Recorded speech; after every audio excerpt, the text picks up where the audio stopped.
So welcome back to the stream, Katio.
Okay, we have to go back to city.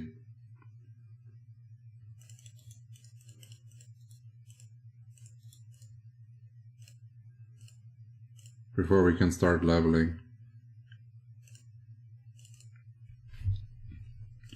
I forgot to purchase lightning element stones for our leveling session today.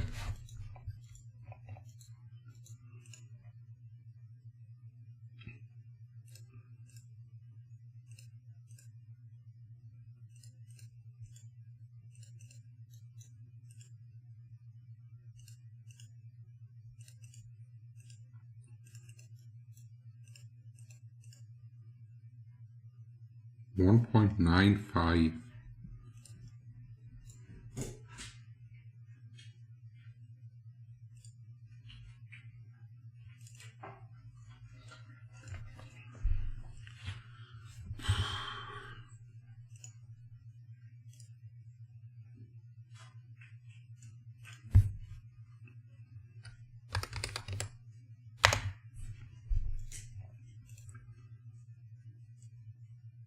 $1.9.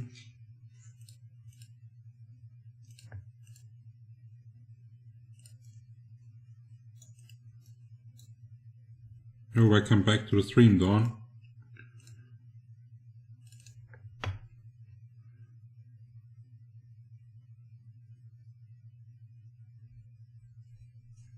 Yeah, that's a good thing about streaming. You can enjoy a different class and a different server without even having to play it.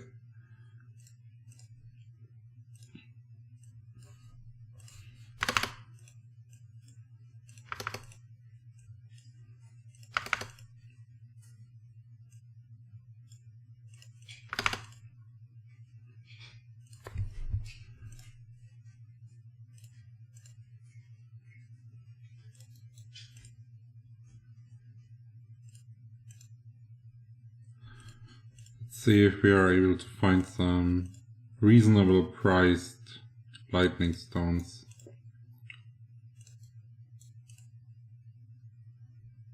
$1.9.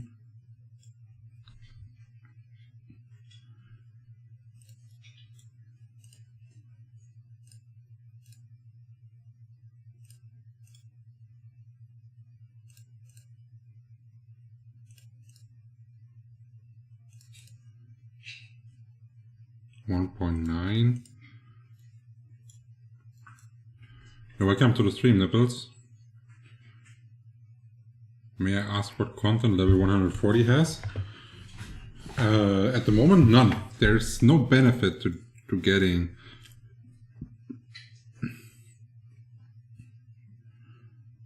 well, cheap element stones, but no lightnings? Huh?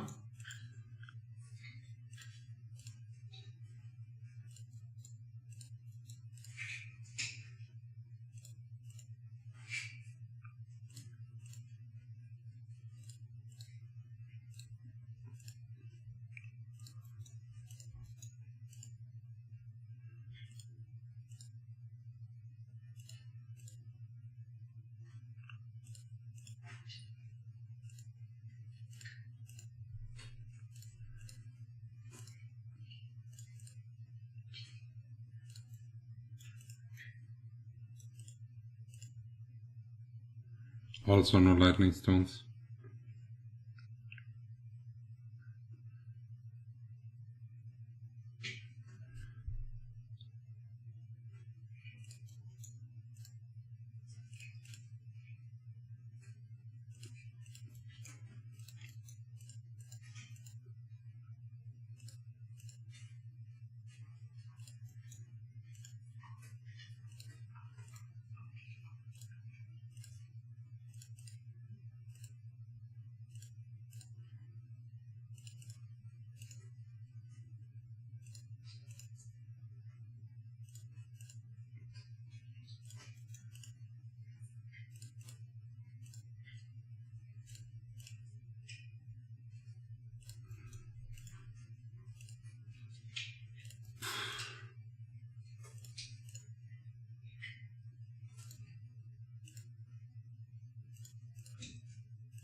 $1.9.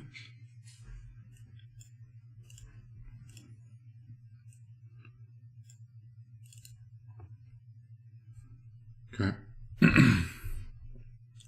Can't waste our time on that too long. Okay, let me get up and check what server is this. This is Tutimia. Those stones can be farmed. Not at the moment. The best way to actually farm those stones was the Mokomochi event so far. But this is currently over.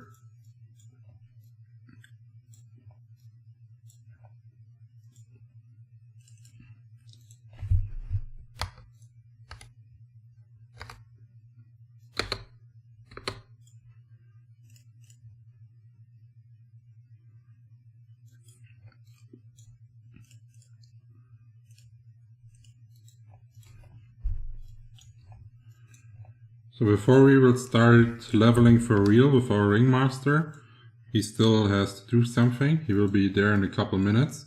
We will just hit some mobs to get some party XP going.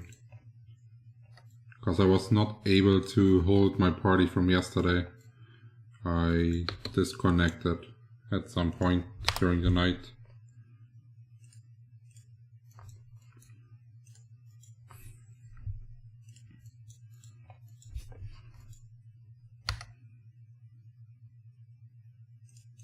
Wow. Wow. This feels horrible. Look at that crap damage without Brems and Ringmaster.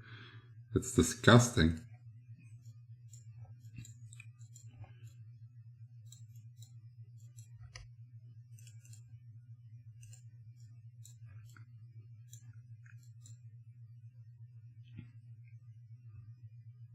Disgusting.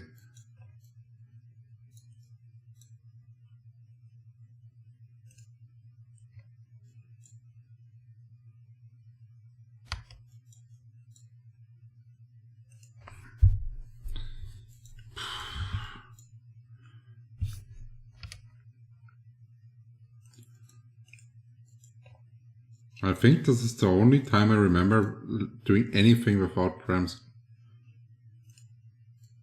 Oh, look at that. We sold int +7 rings in our vendor.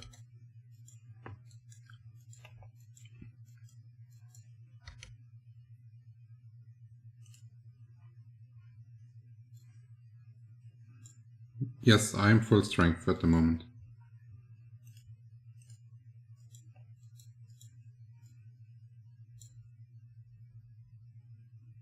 Yeah, like, I don't know.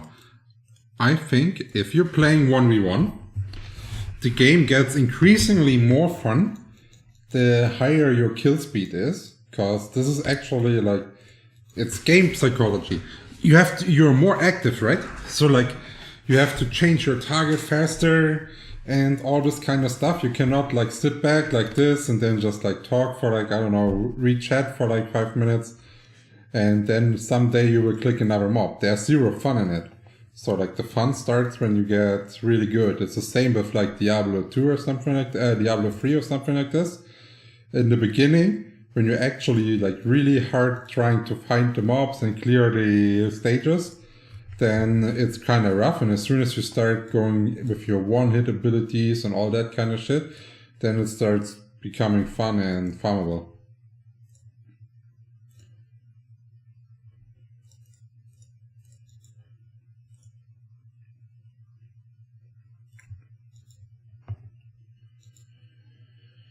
Is it worth to craft unique weapons? I mean, isn't the odd like 2%? Yes, the odd is 2%, and since you know the odd, you can calculate it for your server if it's worth to craft a certain weapon or not.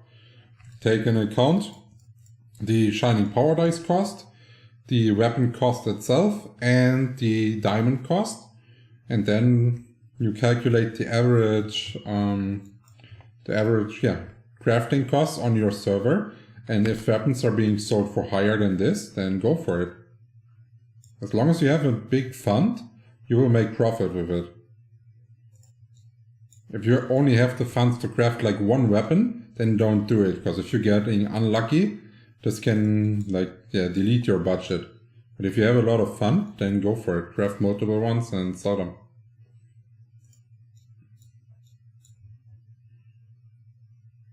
But don't make the mistake to put all your bloody weapons that you crafted in the shop at the same time. So people are like, oh, it's not even rare. Like I see many people doing this. Like they got 2 bloody axes, 1 hand, for example, both clean.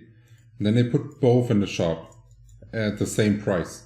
No, take one out, make the other one a bit more expensive. When it's sold, then sell the other one. Always make your items look rare on the market.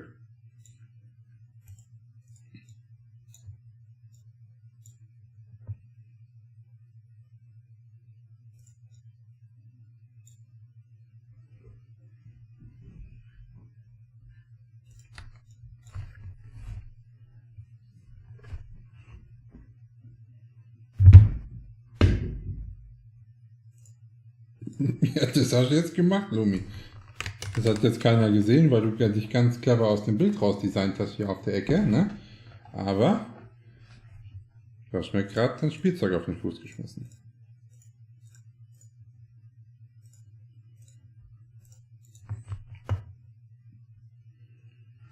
Is it legal to buy an account with in-game money? Huh. Interesting question. I haven't thought about it yet. But in general, like RMT is illegal. Account sharing is legal. So I personally would see zero issue on buying an account with in-game money as long as no real money is involved. At least from how I personally would interpret the terms of service of Gala.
Huasaria was the guild that guy was in. I've never seen it before.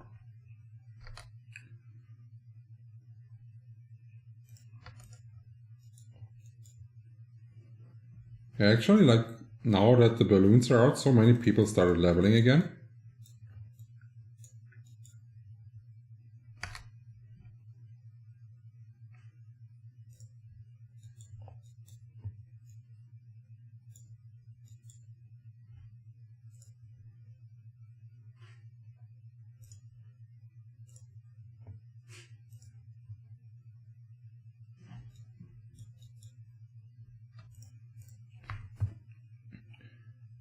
Our ringmaster should be here in 2 minutes.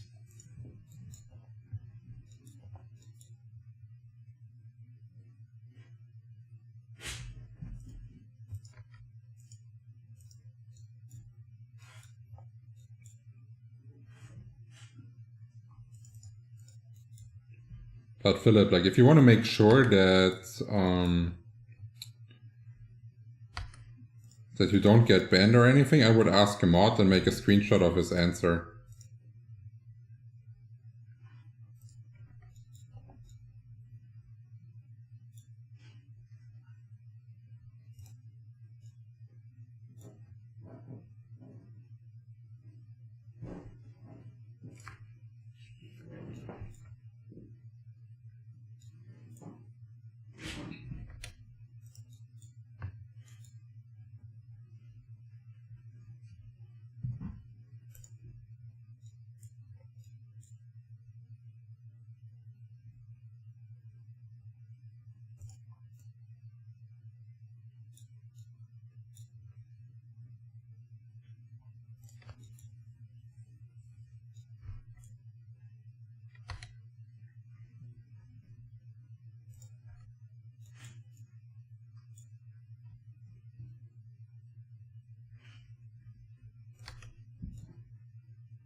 If you guys have any more questions while we wait for the ringmaster, go ahead.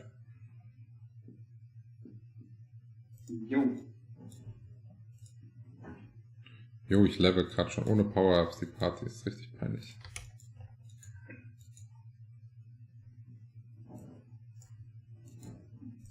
Nicht peinlich, das ist eher. Ja.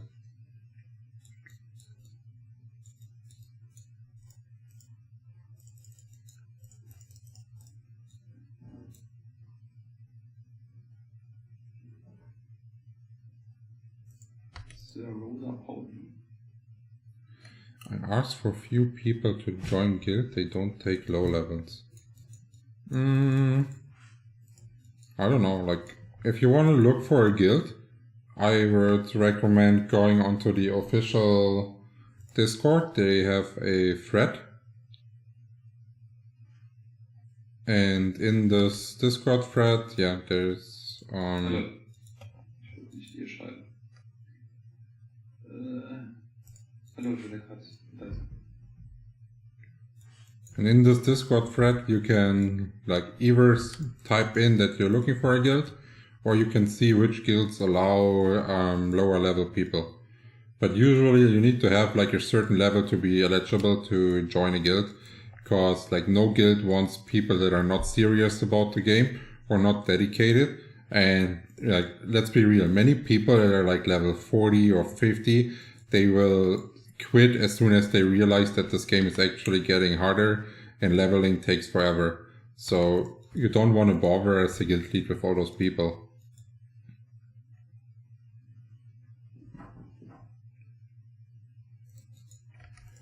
Do you think they will add Master and Hero rebirths anytime soon? No, they will not. This was already confirmed, and this was also the reason why we got the increase from 120 to 140 without the what's it called? Like without the hero system. Gott sei Dank, ich kann Power machen.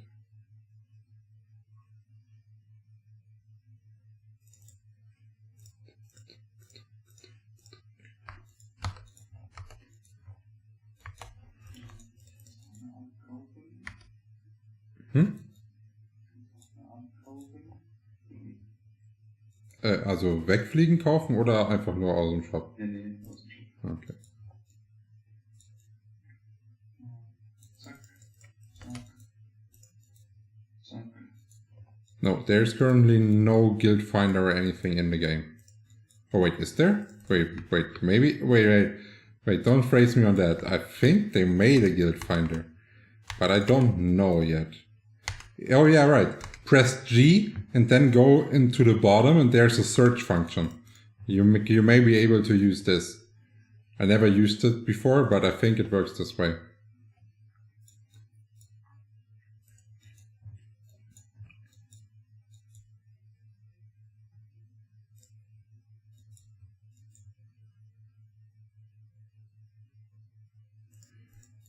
So next update would be a higher level cap, right? Maybe 150 or 160. Like if they are increasing, yes, it's just going to be higher levels, right? But like the new update that we know, the autumn update, does not have a level increase. So 140, even though we are heading by the new expansion, will stay max level.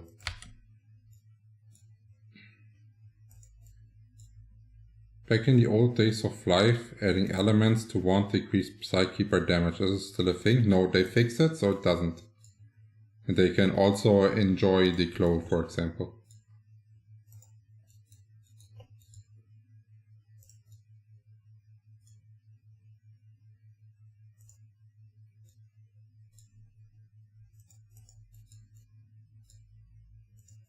Der Link Attack ist schon auch eine feine Sache, ne?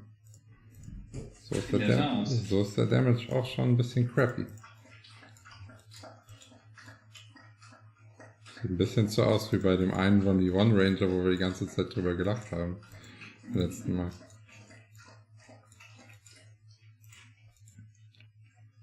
Gelacht wäre jetzt auch zu viel gesagt. Ja, gut.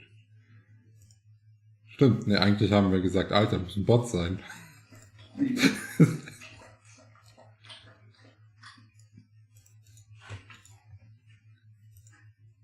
Big.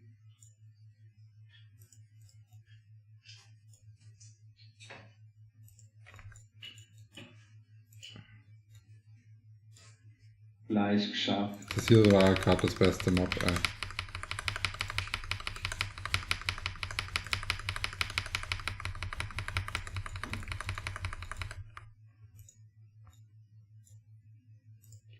Okay, let's go.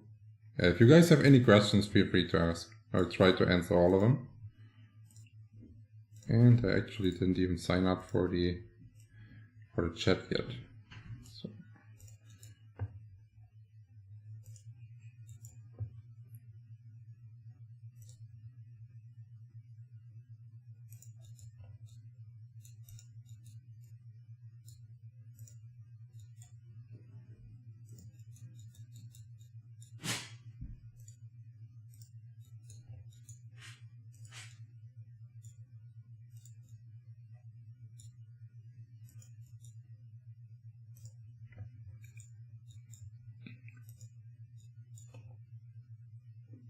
Falsch gemacht.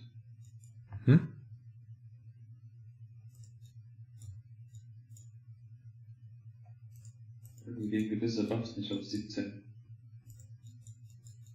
Hä? Also I was confused. Hast du dich nach Mental Sign nicht nochmal rebufft, oder? Nee, ich hatte einen alten Cannonball, den ich mir nicht drüber gebufft habe, der aber auf 16 ist. Und hab gedacht, meine Buffs werden nicht auf 17.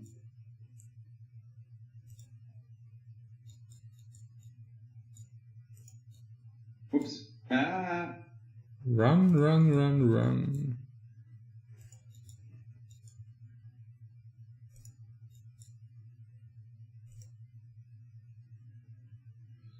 Weird question. What is your opinion on spawn sharing etiquette?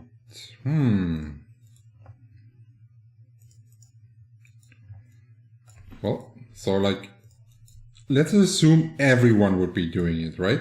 Because this only works if everyone is doing it. You scout your server, and if no one is there, you start leveling. You never start leveling without scouting your server, right? I know that I didn't scout. Here, I just started leveling, but if everyone would be doing it, I would follow it. Then, next up, like I would agree that if 1v1s want to level on the same spot, that's no issue. But if you see that someone has a path, so for example, like from here, you know that like those next mobs are will be going there why would you don't attack them? Just take your own path, because it doesn't give you a benefit. It will slow both of you down. And yeah, then other than that, I don't know, like, if it would be possible and an AoE player would come to my thing, I would start attacking all of his mobs until he leaves. Cause I think, I don't know, like, first come, first serve, I guess. And usually it's like, an AoE player comes, oh look, there's only a 1v1 player, let's go there. That's like most of their attitude. And then, for example, if I would be leveling here, they're coming from here and don't leave me those mobs, they will try to get them snagged with an AoE. So before me, so I cannot get there. And that's usually how it works, and I don't know, like, I would not do it. But this is something like they could fix by changing the way the map is designed.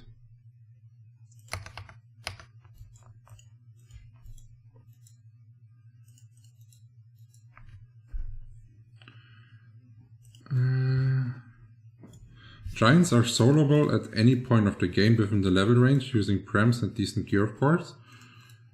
You can solo giants with almost no gear and just the correct statting. And you don't need any prems to do giants. It's just easier if you use them, but you don't need any. Oh, welcome to the stream, Jason.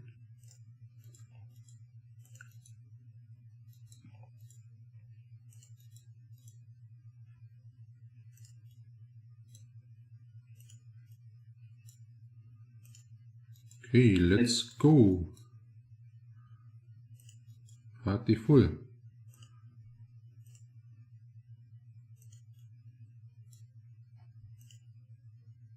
And we have a really good spawn. Yeah. No one come here, please.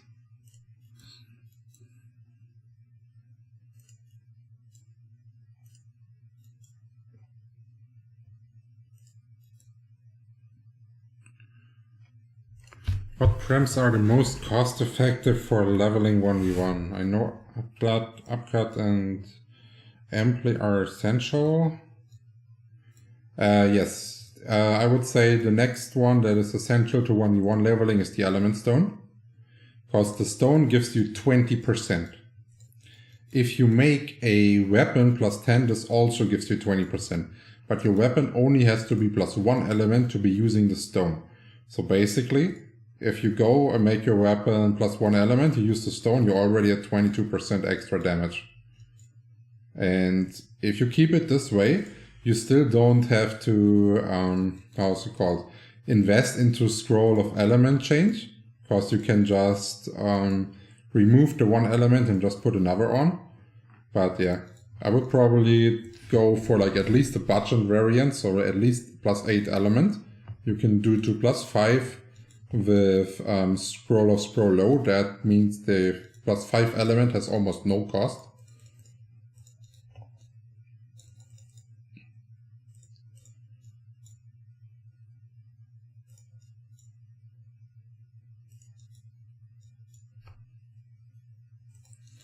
How to have Ringmaster full skill points like you do?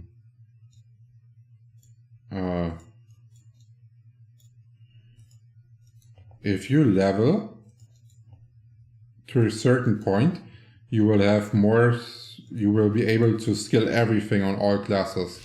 So basically, like here, for example, on the Jester, I already have 184 skill points too much, but I skilled everything. And it's the same for all classes. Some classes get more skill points per level up though. So for example, like a mage.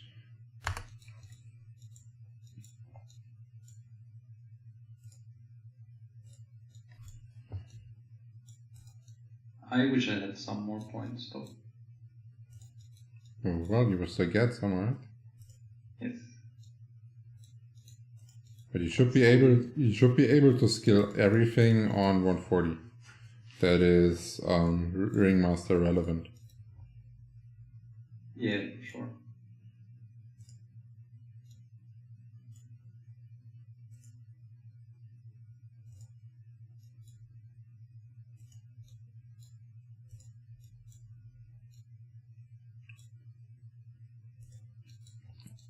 Like many ringmasters, I saw they put normal heal to max. I don't know why.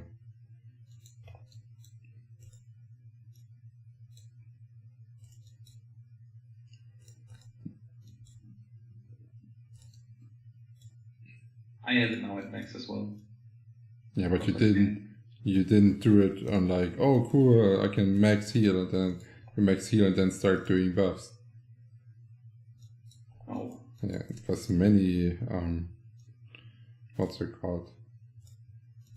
Assist did this on server start, for example, like not even realizing that the low level heal is enough for the low levels. It doesn't have to be upgraded.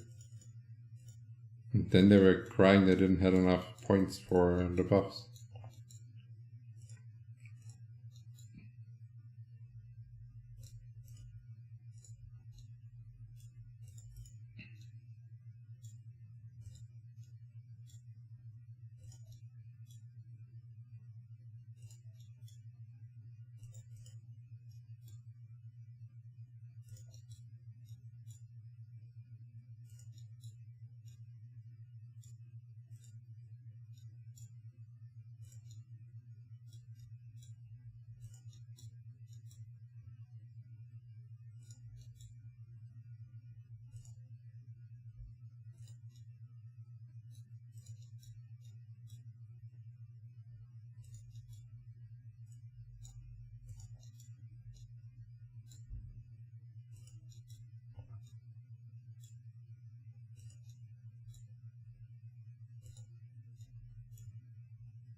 Du, was hast du eigentlich nachher Training?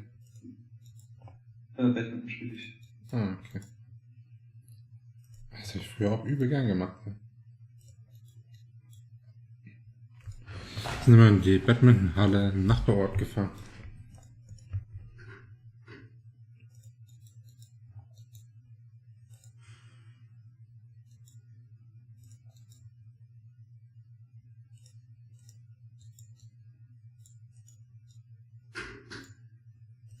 Ich bin da so müde heute. Fuck. Ja, ich war auch schon jede Menge CBD reingeknallt. Ich glaube, wenn die 2 Stunden hier rum sind und ich noch nicht Level up bin, dann gönne ich mir eine Shisha und dann wird ich wahrscheinlich weggetrönt, beim Hochlevel noch. Dann kann ich schön richtig komplett fertig ins Bett gehen und chillen. Was machst du alleine weiter? Also ich will heute auf jeden Fall Level abschaffen. Ich weiß nicht, ob wir das hinkriegen. Okay, 30% wenn du nicht schaffen in 2 Stunden. Ja, eben. Vor allem 20 Minuten sind auch schon rum. So, ne? Quest hast du abgegeben? Was? Quest hast du schon abgegeben? Ja, aber nur, also nicht mit Absicht. Aber was heißt mit Absicht? Wenn ich gewusst hätte, dass ich level, ne? Ja. Dann hätte ich sie nicht abgegeben, so wie ich es zu dir quasi gesagt habe, weil es Zeitverschwendung ist, die abzugeben. Aber zu dem Zeitpunkt wusste ich nicht, dass kein neues Level Cap kommt, ne? Und ich habe gedacht, alter Scheiß drauf, ich bleib jetzt einfach stehen, ne? Und werde dann leveln, wenn quasi, keine Ahnung, sie 160 rausbringen und dann doppelt die Erfahrung kommt, so wie bei den 120er als Catch-up-Mechanik. Ja. Ja, gut, ne? Das ist halt dann nicht passiert und dann habe ich irgendwie 3 Tage später gehört, dass keine Level-Erhöhung kommt.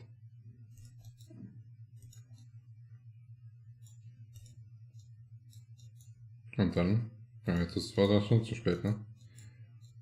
Es ist zu spät. Ja, ich meine, ich habe jetzt ja die Quest abgegeben, ne? Das kam ja zu spät, die Info. Wenn ich es vorher gewusst hätte, hätte ich natürlich nicht abgegeben.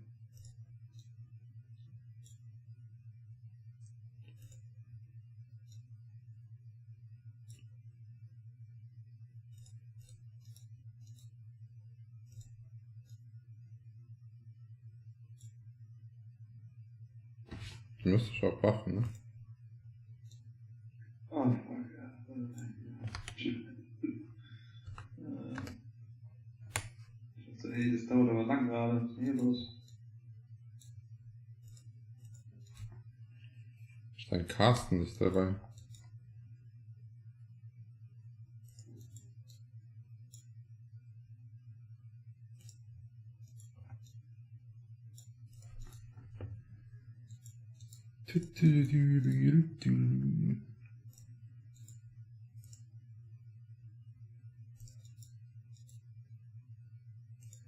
The same value items. Does your adjuster have better DPS than plates now? No, they don't. Plate is at the current balance 28% stronger than a yo-yo jester. If you're talking at plain PvP 1v1 damage.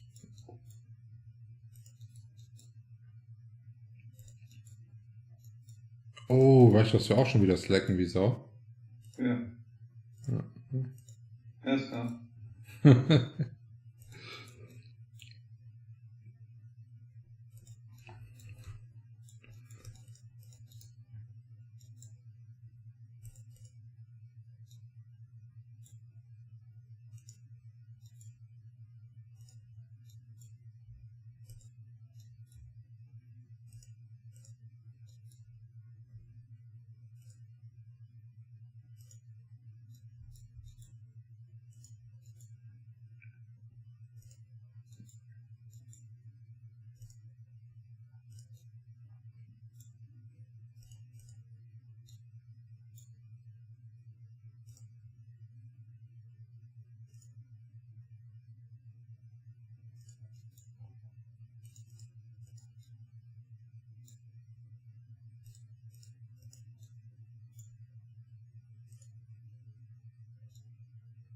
Yeah, welcome back to the stream, PP. the funny name.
Boah, ich habe noch eine lustige Geschichte von heute Mittag. Geht's los? Ich war mir was zu trinken holen aus dem Kühlschrank, ne? Ja. Setz mich zurück an den Schreibtisch und dann 10 Sekunden später oder so fängt es an zu piepen. So. Tüt, tüt, tüt, tüt, tüt, ne? Ich so, alter Fuck, der Feuermelder, ne? Dann habe ich geguckt, irgendwie bei der Feuermelder hat nichts geblinkt, da kam so das Geräusch nicht her, ne? Und dann bin ich in die Küche gegangen und da war es auch quasi ein Feuermelder. Habe ich gedacht, es kommt vom Feuermelder. Habe extra den Feuermelder runtermontiert, guckt, ob die Batterie leer ist oder so irgendwas, ne? Ja. Und dann habe ich gemerkt, dass ich den Kühlschrank einen minimalen Spalt nicht zugemacht habe. Und der hat irgendwie einen Alarm. Das heißt, wenn die Kühlschranktür eine gewisse Zeit nicht zu ist, fängt das Ding an zu bimmeln. Ja. Ja. Das hat auch eine Weile gedauert, bis ich das rausgefunden habe, ja.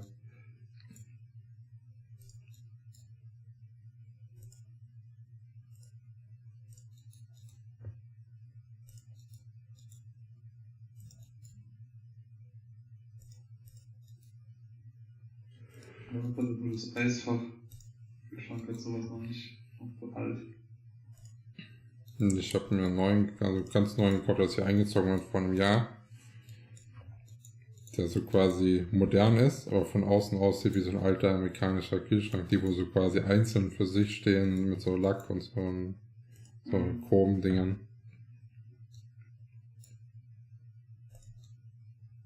Das Einzige, wo ich gefailt habe, ich wollte eigentlich so ein amerikanisches Eiswürfelding haben, wo man so dran halten kann und Eiswürfel kommen raus, weil ich trinke übel gern Cocktails und das wäre perfekt gewesen. Aber ja, jetzt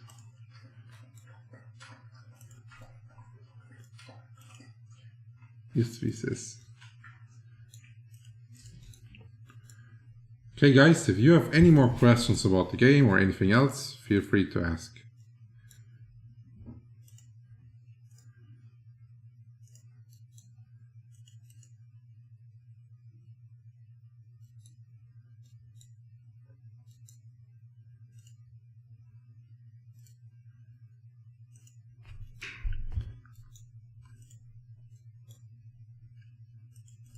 Here we go again.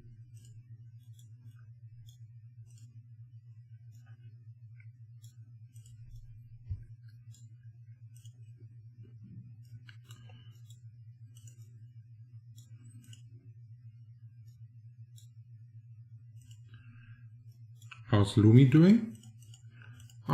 She's currently sleeping in the corner. Because before I started streaming, we went on a walk. So I think she's tired now.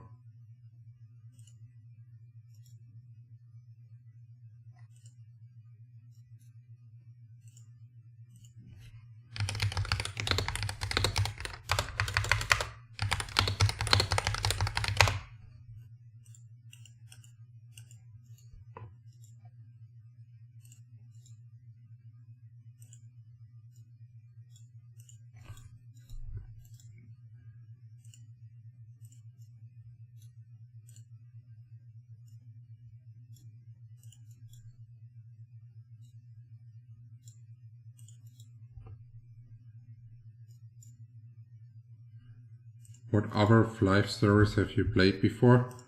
Phew, holy shit, that's a big line. I started playing on eFlyff, Klaffen. I did play eFlyff ABET. Then I started playing the private server, starting with Flyff for Fame. And then, I don't know, like, I played all the big titles like Insanity, Forsaken, Dragon Crusade, like all the bigger ones, Clockworks Flyff, and I also played all the small ones. Like, I played at least 100 plus servers so far.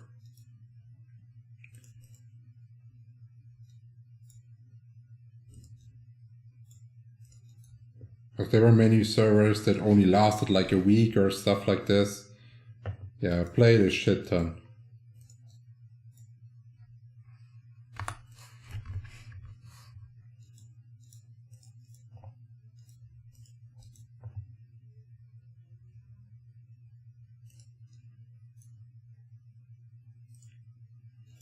Yeah. Yo, welcome to the stream, Fix You.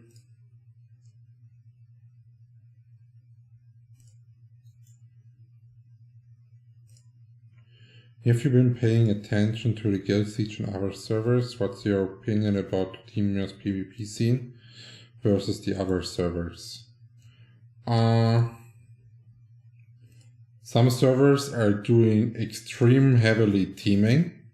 So like creating multiple guilds to then have more players down at the same time that work together to take out other guilds. And I think that's like the shittiest system, and they're ruining their PvP experience this way. And the next part is every other server and everyone that is not doing it looks down on them and is just like not even respecting their skill or whatever. They're just cheaters, and it doesn't matter what they accomplish. They will be seen as cheaters. And a lot of other regions are extremely weak. And like, they have a ton of PvE people that are going into Siege. The people don't have a proper Siege build. They don't have switch gear for HP and this stuff. And this results in classes that are actually bad at the current meta. Like, for example, a Ranger to MVP on those servers. But if the server would be played by good guilds, that would never be possible. Never ever.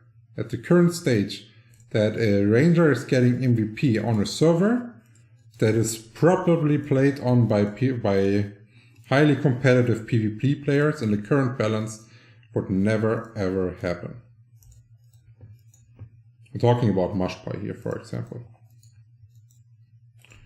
Okay, ich glaube, wir brauchen wieder ein bisschen Bait Global, ne? Das ist einer rausgegangen, weil er kein Global hat.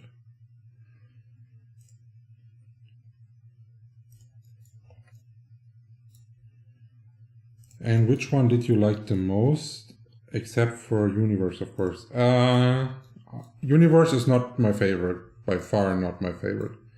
The private server I liked the most was actually the first one that ever existed, Flyff for Fame. Not only because I was like the best build poster there by far. What made this server great was that the arena was highly populated. Like, there was nothing better than being like maxed gear, standing in the arena and actually be trying to survive. and it was like a prestige thing to sit down in the arena and no one is touching you. That was like something, yeah, you were going to. And the people that were in the arena, we are talking about not like 10, 15 people. We're talking about 300 or 500 people simultaneously online in the arena back in the old days on Flyff of Fame. Arena was the get-together. It was pretty insane and nice to play. We had many PvP tournaments, even in Arena. Lots of 1v1 build poster outcast tournaments, stuff like this. So much fun.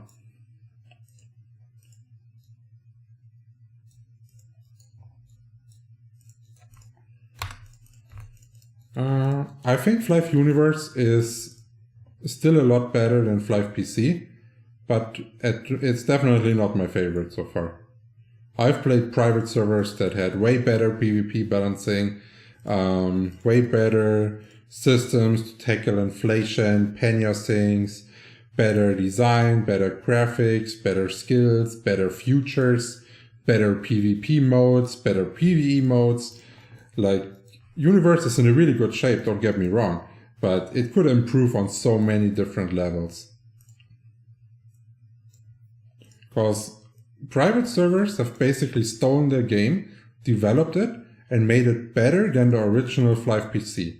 And now, Gala could basically get their revenge and use all the power that they put into developing against the private servers. So they could take a look at all private servers, check all the futures they are offering, try to make futures that are slightly better than the ones on private servers, put they all in Flyff Universe, and I'm pretty sure the Flyff server scene, P server scene, would die out fairly quickly. Because all they need to do then, once the P server scene is died out, and the numbers the playing numbers increased on Flyff Universe, is reducing the cost of all the cash shop items. So basically, like, trying to minimize the pay to progress. This way, they will actually make more money because they will keep all the private server players for sure. Because what do private servers players hate the most? When their server goes down and they have to restart on another server.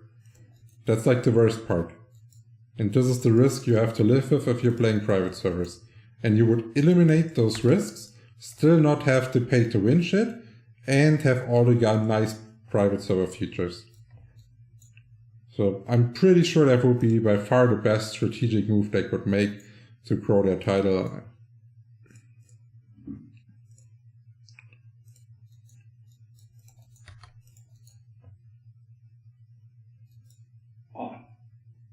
Dude, I cannot help you with like login issues. You need to contact the support for this. A few Ringmasters MVP'd in Southeast Asia, if I remember correctly. Yeah. Yes, they did MVP, but this is also a Southeast Asia thing again. They also cheated and teamed again to do this. So what they were doing is putting a Ringmaster on a spawn point, creating feeding guilds that then die into the non-target AoE of the Ringmaster. And that's how the Ringmasters that MVP'd on Southeast Asia scored their points. And like, who the hell wants to win this way? That's just disgusting.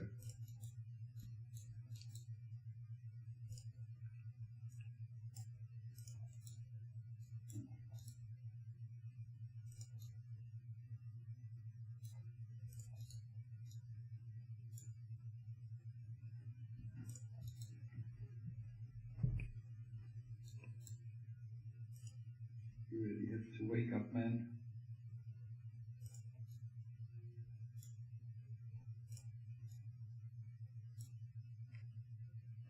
Hope devs keep the game alive.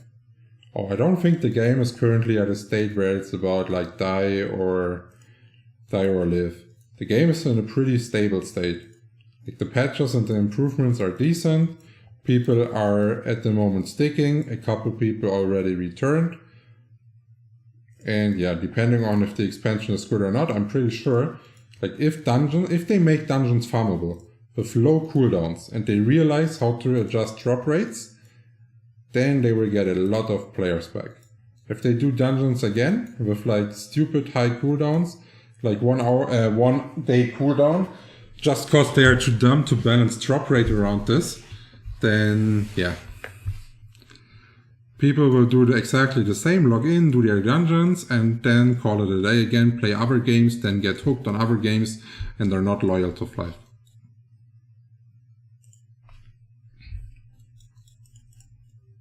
I can already promise, if there's new dungeons, and I can farm them daily, solo, then all I will do is like farm those dungeons daily solo, then call it a day and play TFT, and don't care about Flyff. But if they make it like 1 dungeon, 1 hour cooldown, you can farm all 5 dungeons, then go back in the next ones. So you can do an endless farming loop. Hell yeah, I would be playing Flyff all day and night.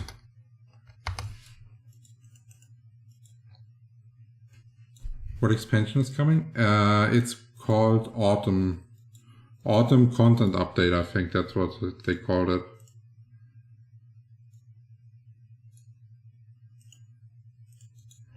In case we make a World Cup, I'd love to see the outcome. It highly depends on how you're going to make the World Cup. Is it guild based or is it server based? So basically each server has to put up his best, like his best PvP team.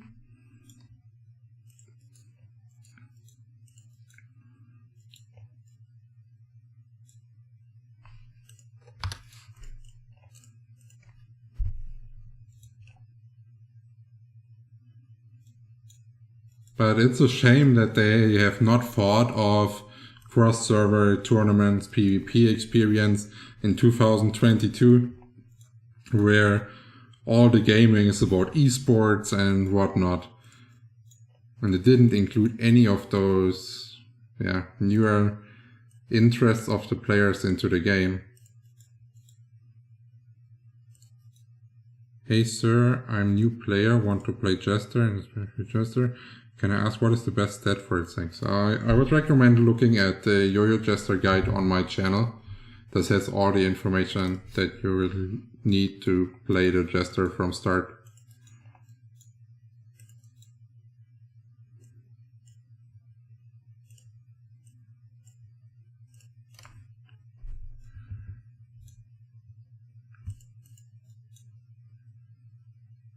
I imagine it would be 1 guild per server after a server tournament to pick the best guild per server. Okay. Yeah, if it would be that way, I would probably not be able to participate.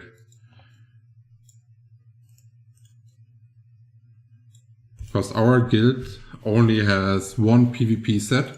PvP sets at the moment make a huge part about the balancing. Like having one or don't having one is a big difference in PvP.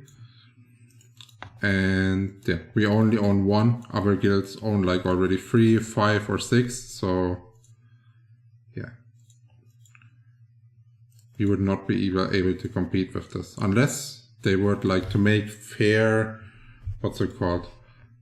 like fair chances. Let us play the tournament in equalized gear. Then I think we have quite a big chance on being first or second. Because I think our team play is currently one of the best.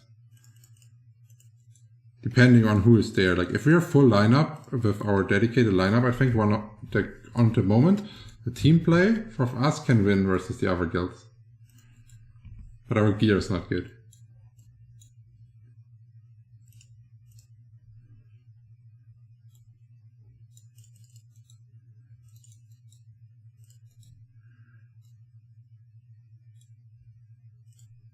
Yeah, I like your idea more, Nuke, that the PvP players that are assigned to a server are basically voted by the server for. And then when they are voted by the server, like the person with the highest votes is like the team captain of the server. And if they win, they will provide buffs for the whole server. So basically everyone on the server is interested in their team being the winner. And everyone will cheer for them and stuff like this. And then they could start doing marketing and stream those events live on Twitch. Not just like some random people like me or something. So then they can do it like as a company and do those streams. And if they're really professional and want to do some casting like I did on a Guild Siege previously, I'm pretty sure that would attract a lot of people and bring some attention to the game.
Yeah, I think if they're doing this event once a month and the reward actually lasts for the full month, that would be sick.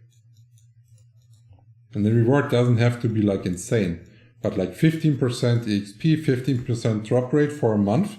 If your server team is taking the crown to your server, that would be really nice. And maybe like when you select a server, it also gets like a siege crown.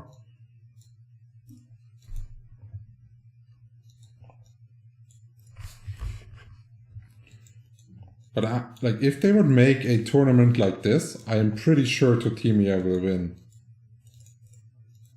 Like, You think so? Pretty sure. We have some of the strongest PvP players here.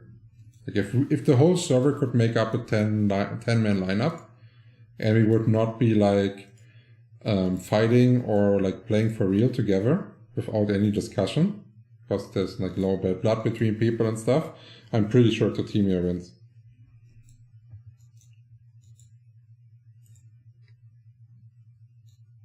There's one Chinese guild that plays really well. Other than that, the guilds most likely have no team play. How many servers are there that would participate?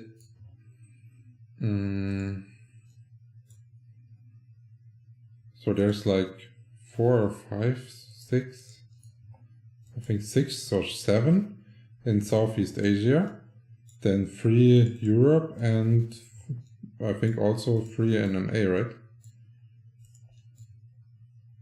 But our server has no practice in this chaotic PvP style. Oh no, that's not true. Where you have 9 teams in the arena? No, that's not true. Like, just look at some people, like Isnia, Kamazu and stuff. Like, I played with them on many private servers that were crowded. So, at least Isnia. That there's, like, if you're looking at it only from this perspective, okay. But, like, those sieges in Southeast Asia is, what's it called? They are just trying to do it with like an unfair advantage, right? So how did they start out? They started out with having a ringmaster following people on heal around them. That's how they played, even though they were high enough level for heal rain. That's already like a big red flag, I guess.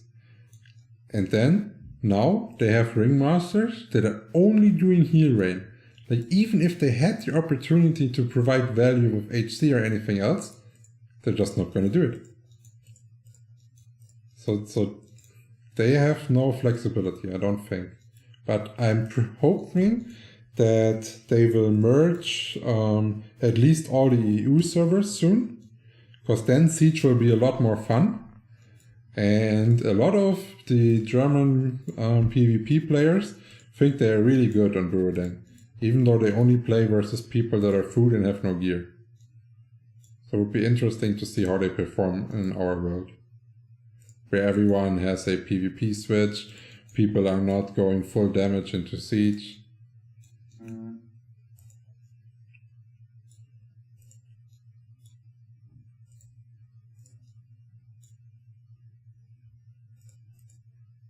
Sklaven Siege sucks right now. One guild has 2 or 3 other guilds allied with them. Yes, that's ridiculous. Like, they're ruining their own experience. They just made a shit show out of this game, and I have no idea why Gala even tolerates it.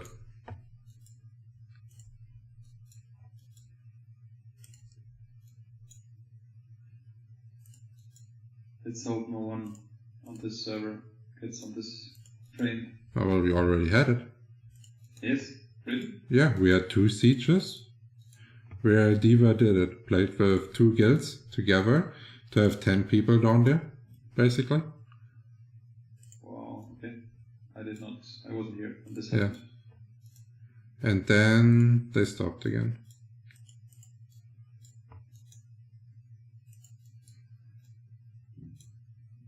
So basically one guild quit because they did it.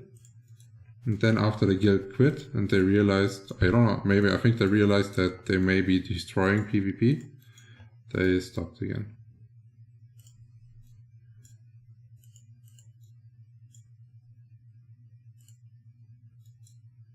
No, not even 2 guilds is okay. If the game was supposed to be played this way, they would just allow 10 people down in the arena.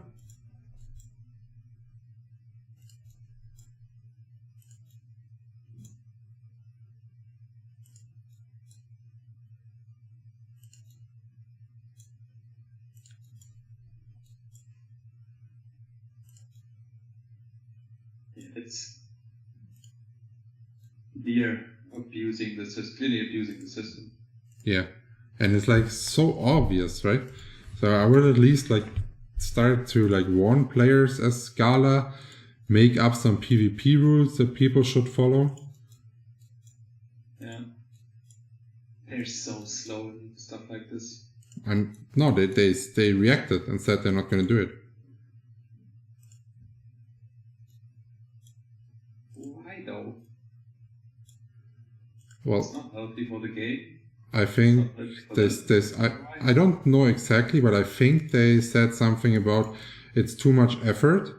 Then they would even get like reports all the time, even though guilds were not teaming and stuff and false reporting, and they could not do anything anyways, since it's not against the rules. But people wanted them to add it to the rules, so that argument was like really weak.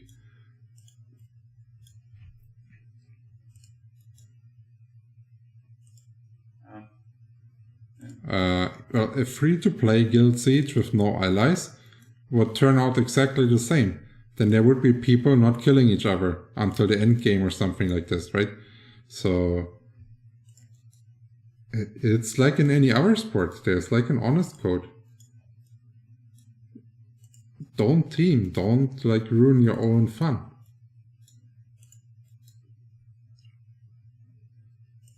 Yeah, but if you do it in a different sport, it's called fraud, and you pay lots of money. Yeah. Ringmaster boss? Yep.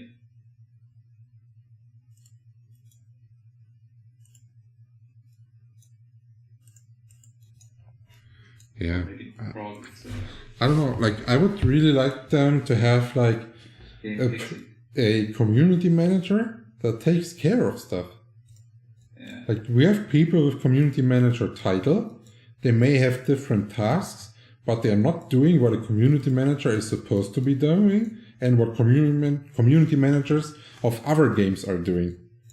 So maybe they did not understand what the title means. Yeah. Or, yeah. Our community guys were more focused on playing the game. Like, those should be people full-time hired and not random people that may have some time during the day. Yeah. But yeah.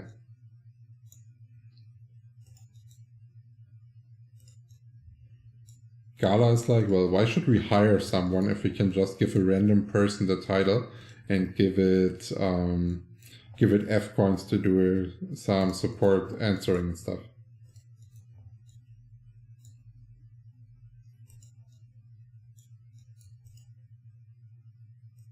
Some don't even have like the experience to do it.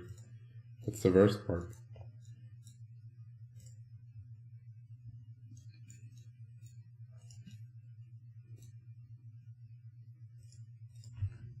Or some mods are actually known dupers on normal Flyff.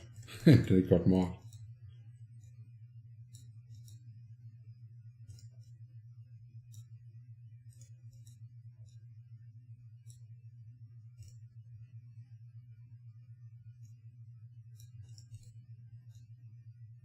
Oh, der ist gut da hinten, ne?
Das ist fast zu gut.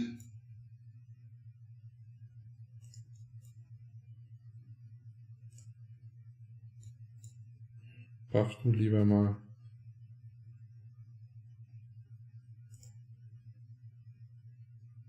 Treff nicht mehr. Mein Accuracy ist weg.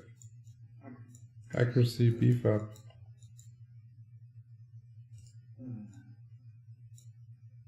Ich nichts treffen.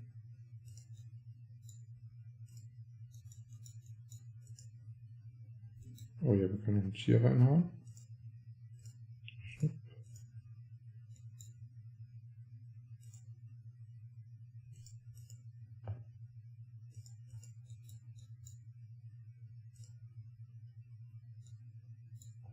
Yeah, if you guys have any more questions, feel free to ask.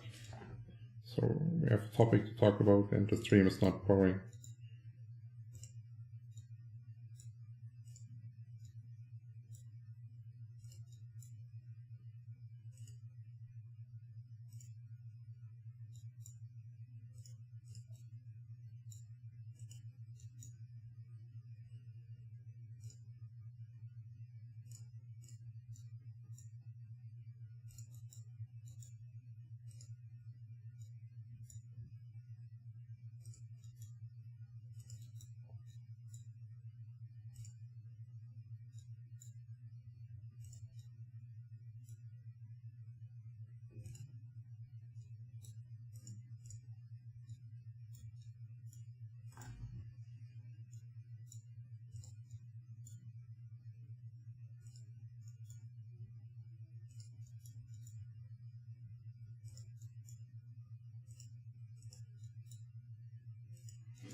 Are you looking forward for the PK rework? No, I'm not looking forward to it. I just hope it's non-exploitable. Because I wouldn't hate anything more than being forced into like making alt accounts, killing my own alt accounts to keep up with something PvP related gear wise that is resulting in PK playstyle. Because I think it's going to be almost impossible to make something worth it as rewards that you cannot abuse. So I don't know.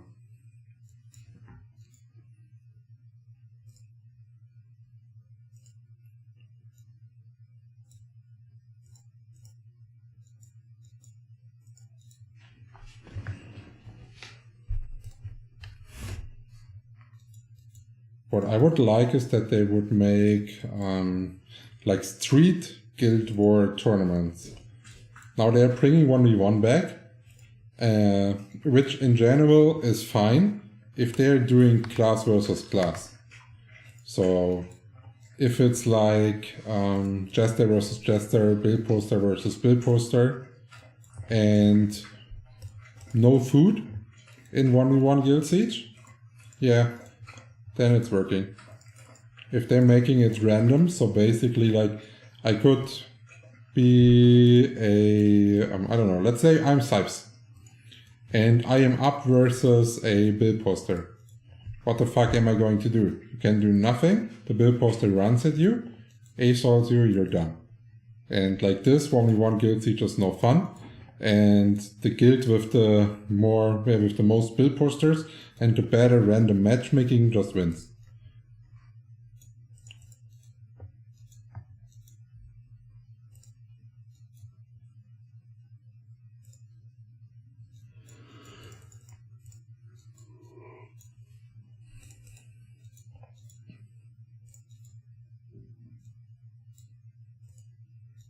And that would also help with diversity in 1v1 guild siege. So currently some PvP guilds, they recruit Ringmaster, Jester, Bill Poster, and Psykeeper. And this is their lineup, and they can play and win with this lineup. Dude, how to ignore someone?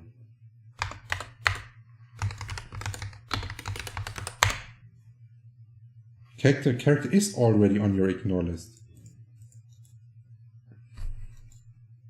But why can people add me if they're on my ignore list?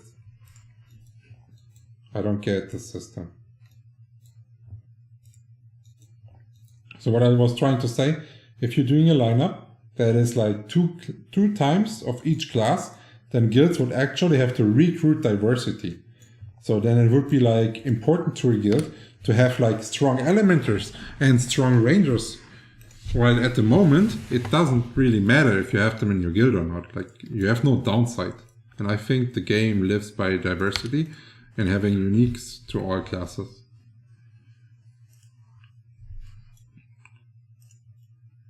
And this will also make, no matter if your class is good or badly balanced in like the overall, you will always have a purpose in PvP. It doesn't matter how your class is balanced, because you're doing 1v1 versus your class.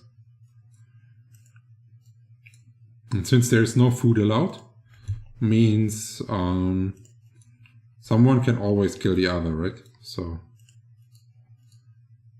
it's like Ringmaster versus Ringmaster probably needs a timer. Or all PvP always needs a timer, otherwise they could just stand there AFK. Yeah, but I don't think Ringmasters can kill each other. Maybe with some lucky stone hand procs. I wouldn't say so. I'm pretty sure you can kill someone. And maybe people also start going in there with 1v1 gear. Something like this. And try to lock down people with stone hand and auto attacks.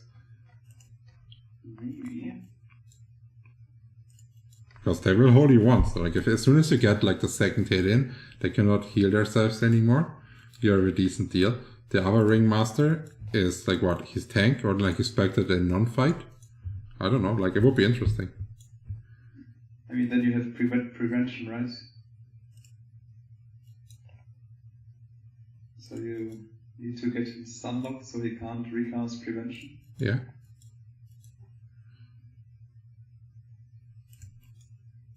Or you just disable prevention in this mode and you're done. Yeah, you should. Or just disable, like if you disable food, maybe also disable healing. Okay, then they die. I want that.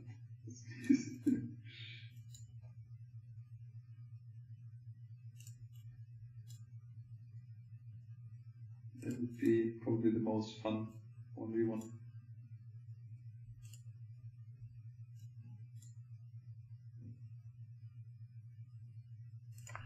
Even if it's not official street 1v1 tournaments, less restricted rules such as no EXP loss or item loss in PK would enable the community to host events like those.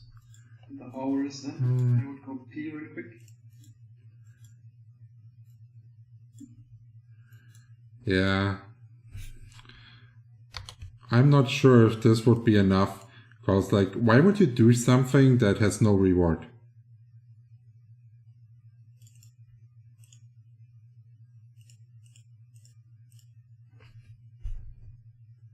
Because like, you want to play and you want to progress in your game.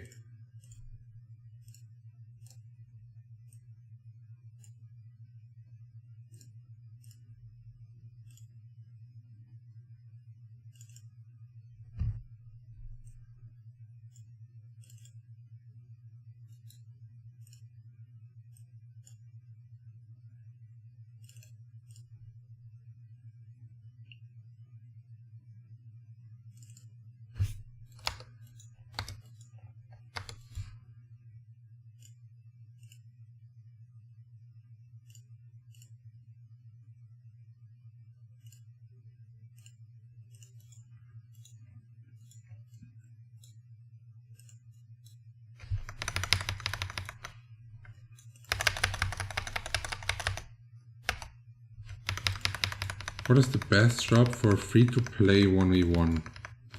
Free-to-play 1v1. I think I would go with Psykeeper. Oh boy. There. Because they changed Spirit Bomb damage, so you don't need to have 100% mana to deal 4 damage. It's enough if you only have 90%. And you can work with your MP refreshers. Plus, you don't need any gear to tank the enemy, because you can kill them on distance, and you just fight the mobs that die before they come too close to you. Yeah, should be fairly free to play friendly. Even though your kill speed greatly increases if you go with activations and full prams.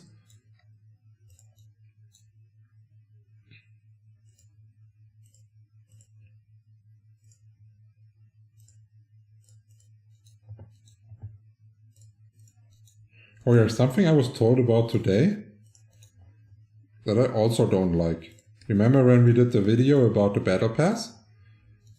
And apparently boss monsters is not including the evilest dungeon. So Clockworks is the lowest you can be to be doing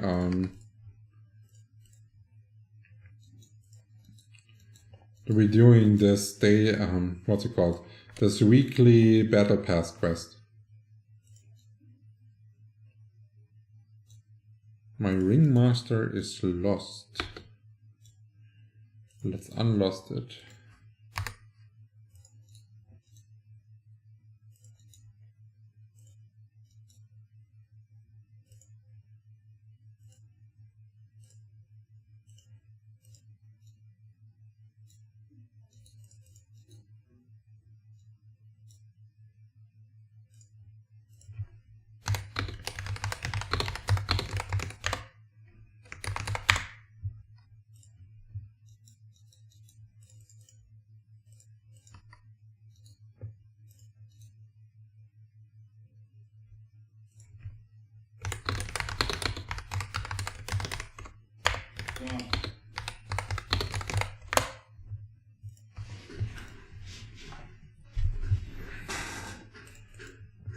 Okay.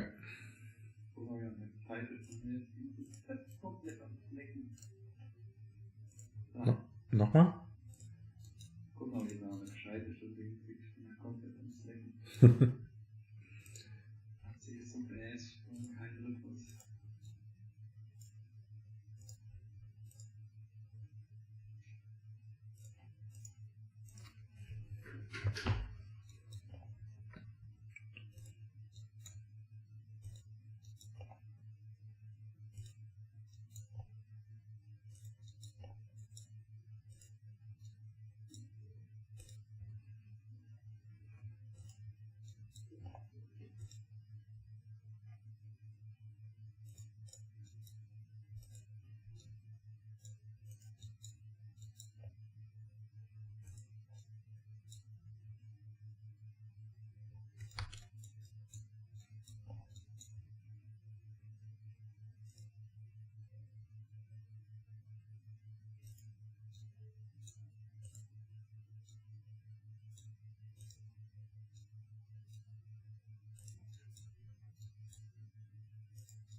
der mein Ringmaster an? Das ist auch gut.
Did you read Bucket's suggestion about how the PK system should be reworked? If you did, what do you think? No, I did not read it, but you can forward it to me and I will read it.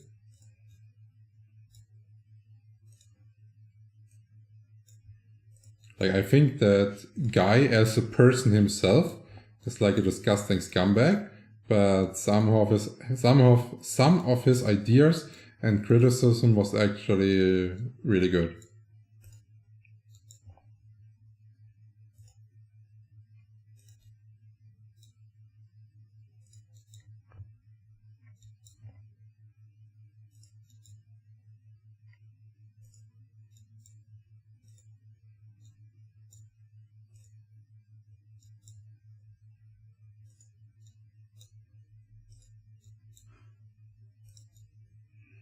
Big spawn, big spawn.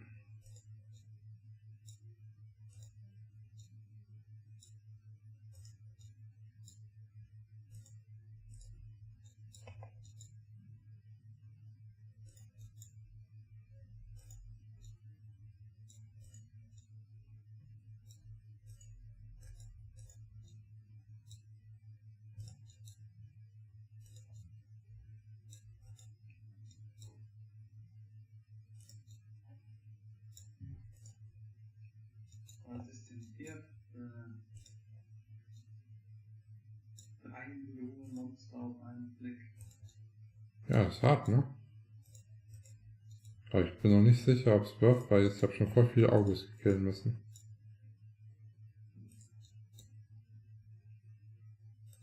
Ich kann auch nicht einfach sehen.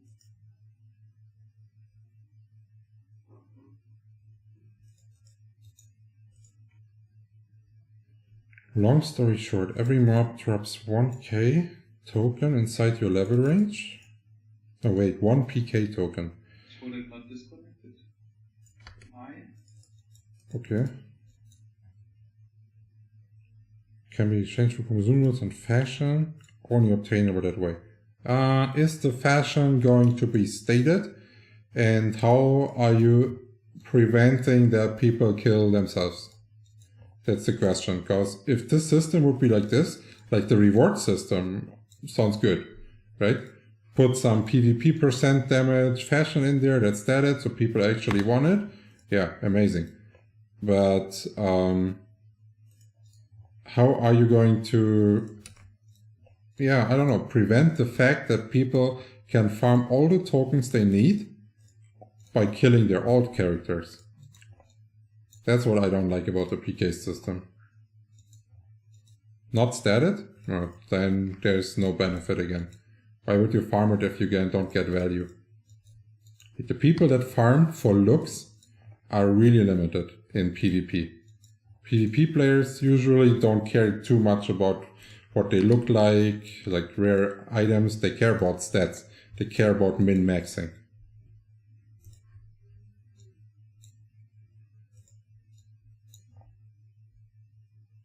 And if you have no abuse-proof system, I would not even implement one.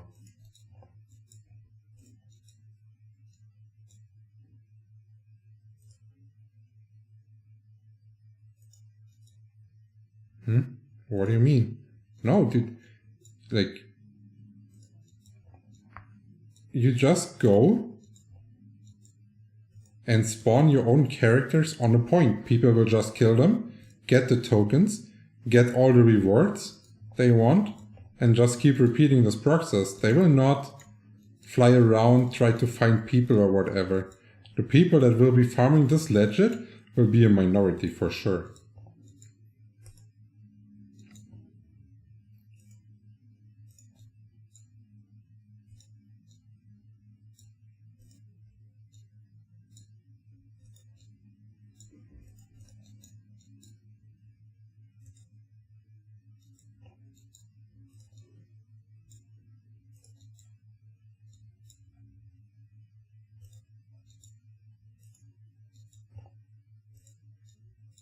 Eigentlich wirklich auf Server 1. Wie levelt der niemand? Ganz klar. Was? Hast du das jetzt wirklich laut gesagt? Jetzt kommen sie doch, Alter. Das ist jetzt Jinx. Ja, ja.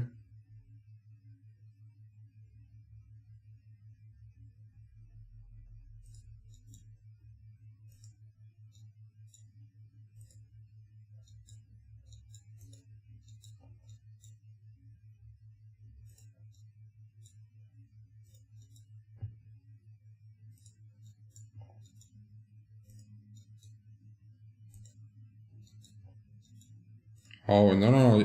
I think you don't get the point. Like, if you, for example, you're making this system, people will use bots to farm the tokens. Then they will run their old bots into their main character, kill this character, and then they take half of it.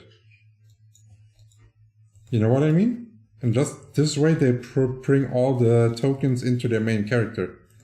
And there's going to be a shit ton of people that will do stuff like this.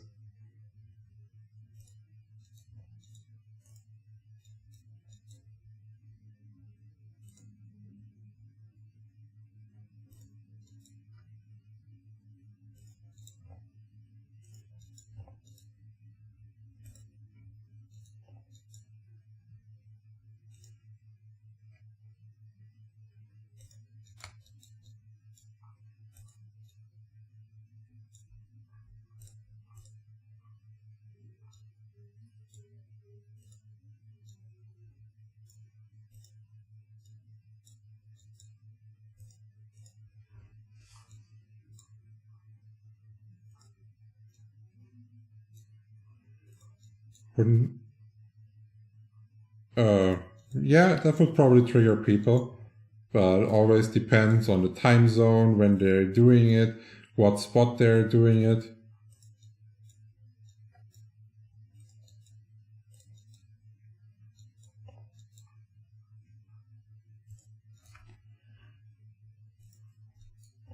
Like if, I think also a good approach is that the PK server gives like 50% increased experience, 50% increased drop rate. So like almost everyone wants to level there, like make it real good, the difference. And yeah, then people will fight about spawns. They will start fighting for sure. But I'm not sure if it's too healthy for the community, because I feel like the community is pretty toxic in general. And that would put a bunch of fires there.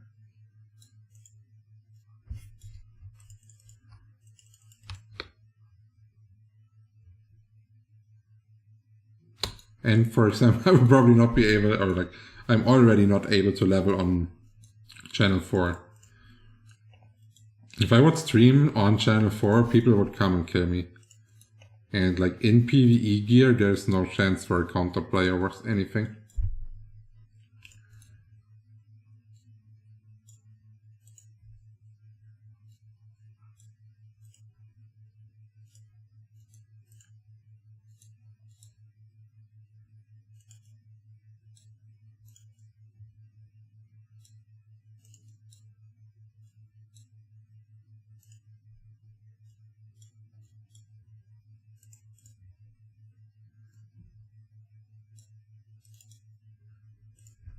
You will be at level 140 until part 20? It depends how long the parts are. Because like the parts don't have a determined length in the video series. It's more like how much time I have and I'm able to play. So in 45 minutes, Sipes has to leave, which means I will not be even close to 138. So if I find a new ringmaster, I will do another 2 hours. And if I can't find a ringmaster, I will probably just be smoking.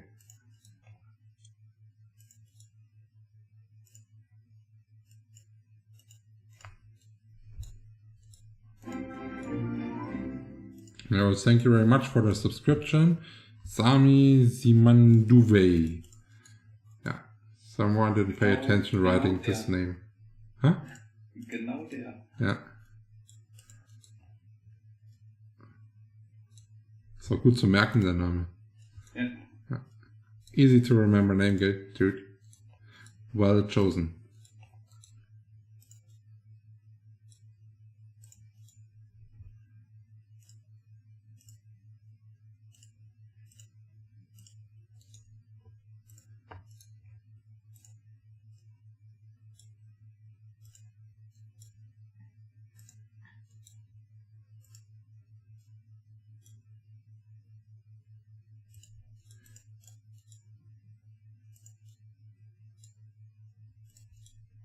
And my goal is to do 140 in 10 days, because I currently have the combined party effect scrolls, and I would really hate to have to buy another one.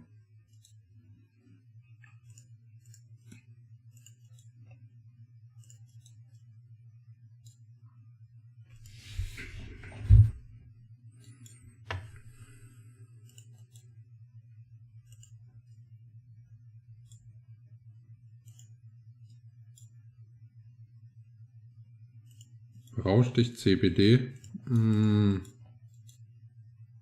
Nein.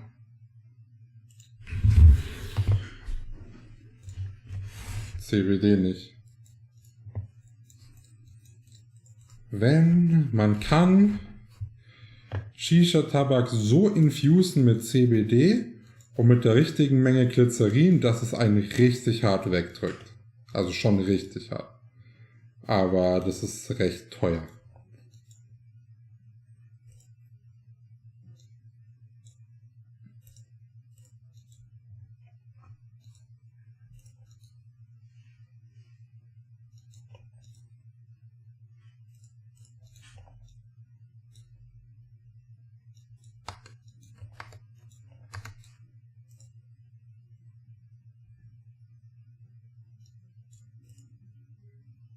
Also ich habe gemeint Shisha rauchen quasi, ne?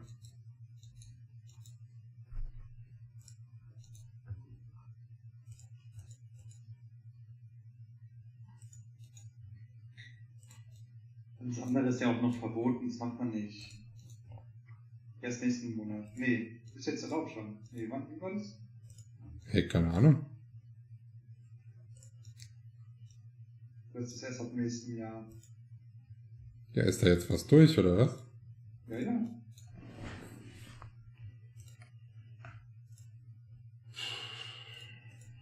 So.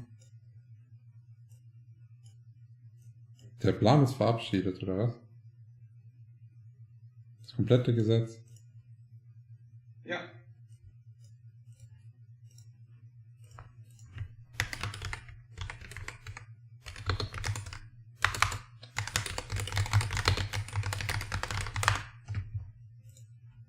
Ich weiß nicht genau wann.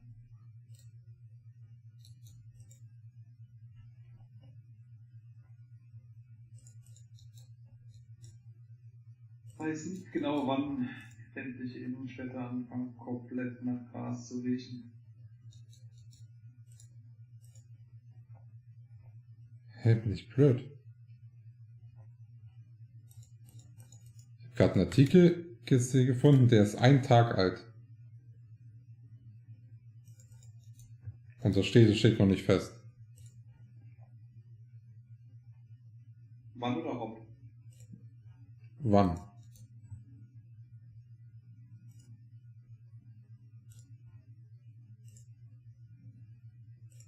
mal hier. Genau, das ist an die Kamera hält. Machen wir es bereit? Kamera ab. Ton ab. Ja, diese Warnwesten für Hühner, die gibt es tatsächlich, das ist kein Fake, die machen Sinn, um den Habitat zu schrecken und Du bist egal. das darf mir immer Zeit, wir haben das ja besprochen in der Koalitionsvereinbarung, ich kann es nicht allein machen, ich brauche den Kollegen Justizminister, Gesundheitsminister dazu, jetzt haben wir natürlich gerade auch ein paar sehr ernste Themen, um die wir uns jetzt gerade kümmern müssen, aber wir wollen es in dieser Legislaturperiode machen. Warum? Wenn ich ein solches Gesetz habe, kann ich die Szenen treffen. Ich kann dafür sorgen, dass... Also ich habe jetzt gerade eine Quelle gefunden, das steht eigentlich nicht vor 2024 möglich. Aber Ja. nevermind. Falsch informiert. Nicht rauchen. Keine Ahnung, Alter, wenn es legal ist, ey, natürlich fange ich dann wieder an. Solange ich quasi jetzt keine Probleme kriege im Autofahren oder sowas. Easy. Es gibt keinen Grund, es nicht zu tun.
God, it's so long ago that some people taught me Tagalog and I was able to speak like a few sentences, but it's all gone now.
Stat build.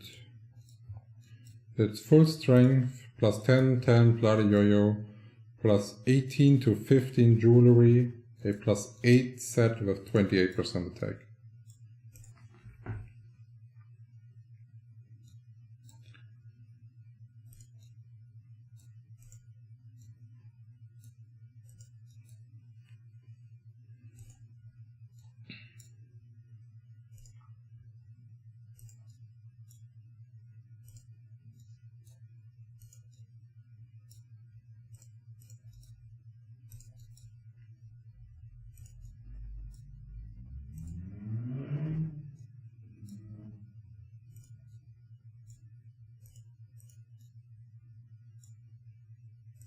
Fehlt irgendwas gerade von mir? Nee. Einer aus der Party raus? Ja, einer ist aus der Party raus. Raid Global Attack. Joint. Und ich mach's euch nicht wieder an.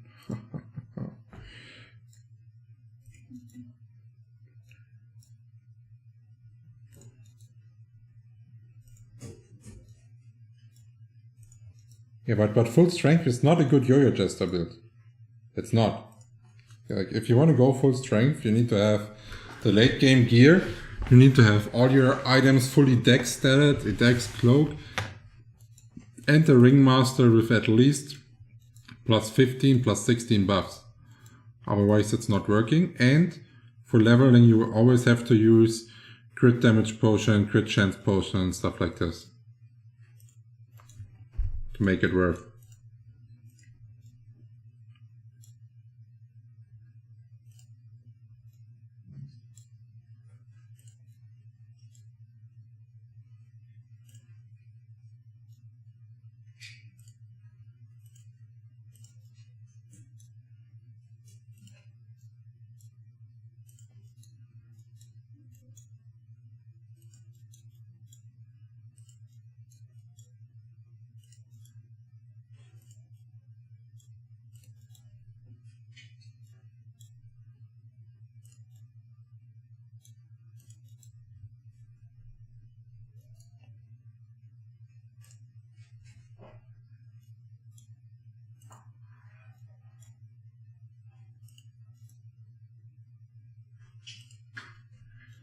If you're full strength, no, in the early game you want to be full strength, because in the early game you're only using skills. In the mid game, that's where you want to go strength dex. So as soon as you have your hyper set and your historic yo-yo, this is when you go strength dex build and start using auto attacks.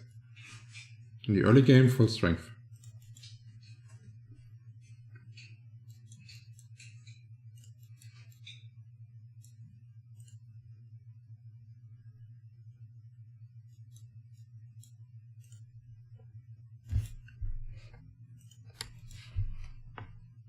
Yeah, I think Yo-Yo Jester is at the moment the most fun class to play in PvP. And if they're actually able to, when they're bringing third jobs out and they balance Yo-Yo Jester around Pandemonium Hop combos, so you actually need skill to be playing Yo-Yo Jester, then that would be amazing. Like, I would really love it. That would make so much fun.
Yes, so basically, while you level up your Jester from level 1, from level 1 to 140, you will need to have different builds.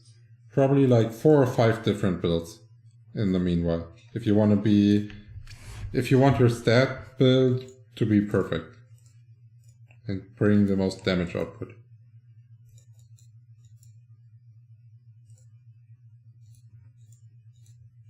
Welcome back to the stream, Daniel.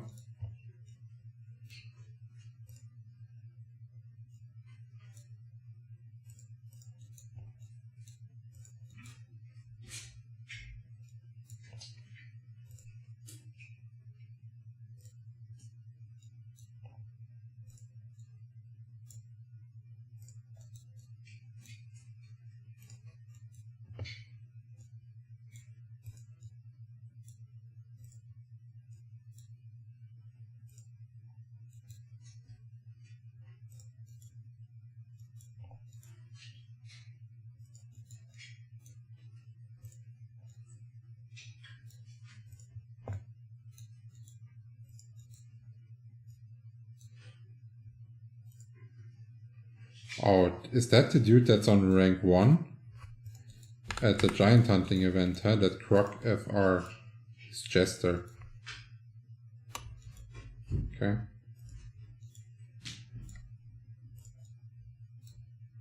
Yay, we killed Red Meteor. We're so good. Yes, you are amazing. So special.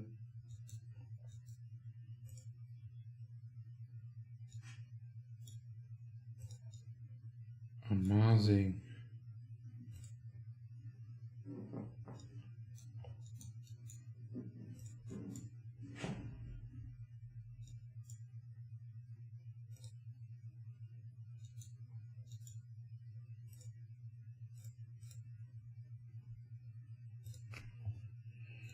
Uff, 2 Minuten Verspätungen auf Crit-Rate pushen. You have a good night, Eugen.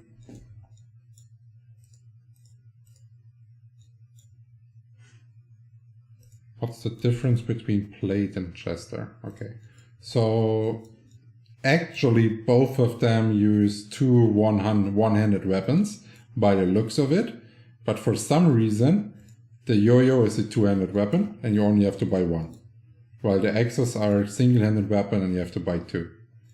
So this makes, if you're looking at PvP exclusively, Plate more expensive than a Jester.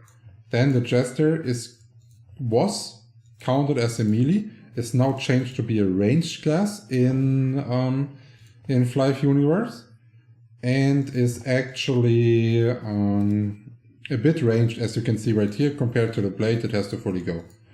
The Jester is more of an assassin class that can go invisible and stuff like this, while the Blade is the highest damage output dealing class due to his offhand hits having a multiplicator of 1.8.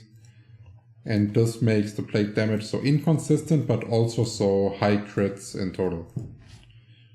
And then the Blade has a lot of CC to offer, while the Yo-Yo Jester is basically equipped with a one-hit skill. Or not a one-hit skill, a part of a combo that can one-hit lower priority targets. That's probably more correct. Because like on a server where people are actually into PvP, you will not kill anyone with a hop. That's just not possible. You will be doing combinations with vital step, hop. You have to use your multi-step on top of it and stuff like this. So it's more of a combo based class.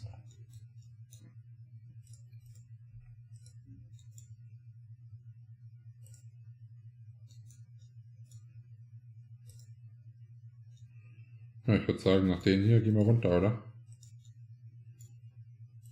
Sieht leer aus. Mau aus, ne?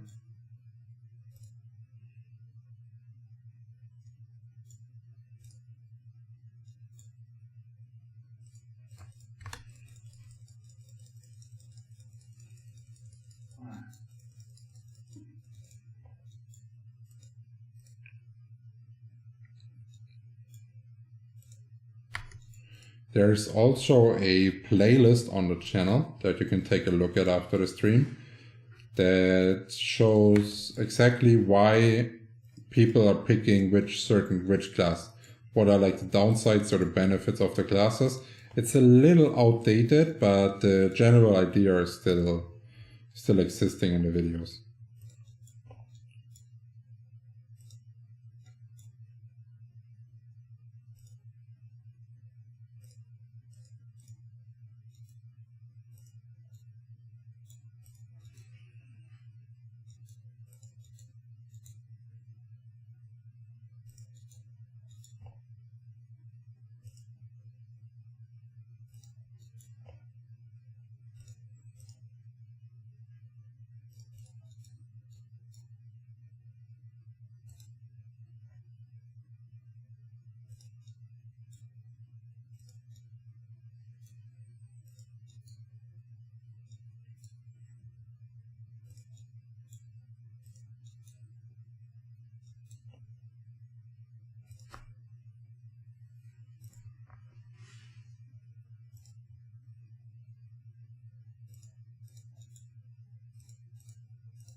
What would you suggest as a new tool or skill to make PvP more interesting for Jester if we do bring third job classes, Pandemonium aside? I don't know. Like, the good thing about the Pandemonium part is you have a projectile that travels at a certain speed and you need to time your combo so your hop and your projectile is hitting at the same time. This is what makes it like needing a lot of skill timing to pull off those kills. And I currently can't think of anything that will provide such a unique gameplay to it that is not like, I don't know, like killed. Like, the thing is, I tried to balance on many private servers because we tried new combo stuff like backstab into vital and all this kind of stuff. But like, all the combos can be fooded and then your combo is down and you provide no additional value. But this was always due to the servers having mantis. So since you cannot heal here,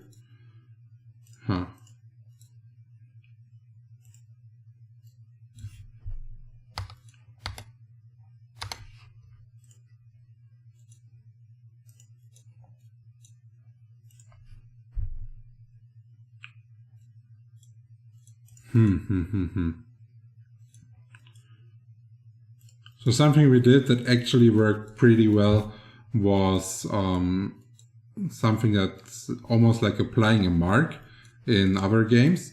So you can only use the skill in Dark Illusion. It will apply a mark over the person's head and will then increase the damage on this target, but not for the team or any other people, only for the Jester itself. And this mark can be removed by Holy Scroll, but the Jester also had a stun. So there was like a mind game going on. When you are pressing your Holy, at what timing and stuff like this, and this made it interesting without having like a projectile to follow.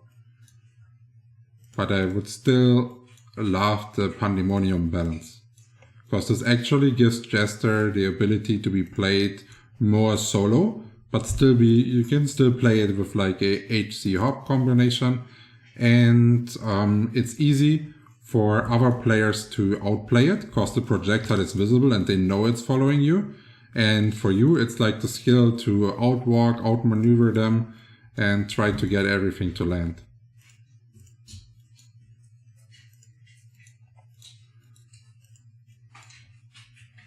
And it's also easy to balance because the projectile is fairly slow, so people can outrun it, which means you can put high damage on those projectiles without having to care about like ruining the balance damage-wise, because people can just outrun it and it's just like a position matchup.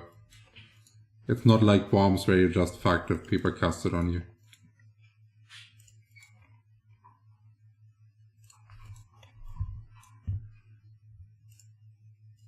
Like there's actually siege footage on my channel where I'm playing such a Yo-Yo Jester. There's actually, I think, tons of videos of it.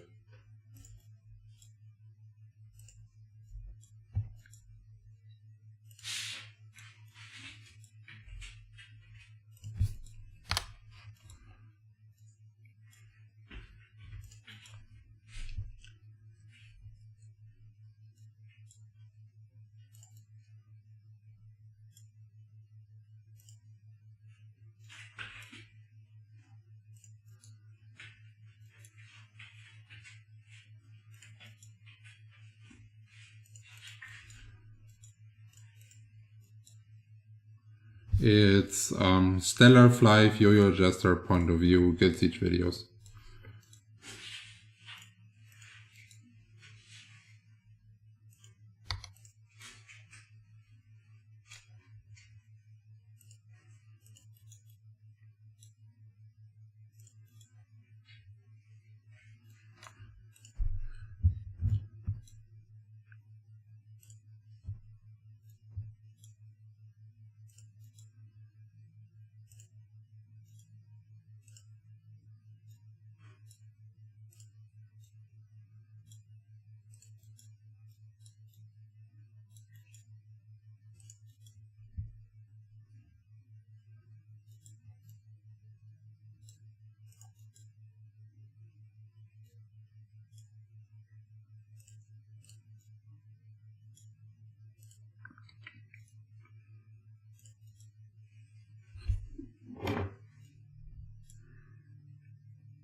hat jemand angeschrieben, dass ich dich fragen soll, ob du einen Reset-Feeling hast.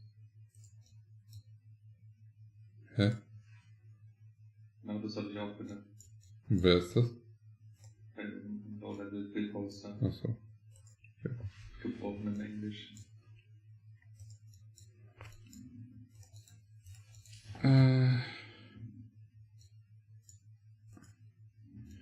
What do you think about trap skills, quick deploy, with strong debuffs suggested to follow up?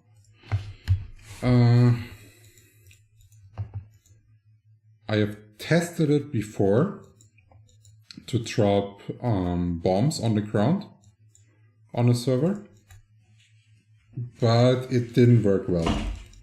And this was due to position bugs. And I think due to this server having the most disgusting rubber bands ever in Siege, it would not work out well. If they would be able to fix the rubber banding, then I might could see it working. But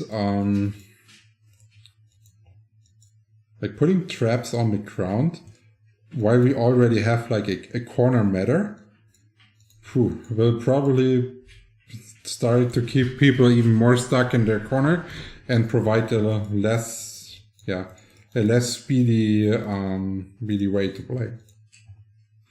Can we see your stats? I'm full strength.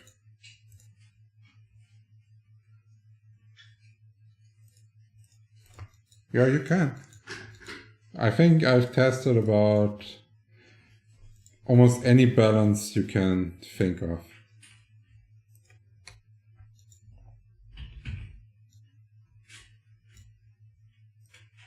Do you think 1v1 build poster is as good at Blade and Jester? It's as good as Jester. Damage-wise, they're extremely close, but Blade has a lot higher damage output.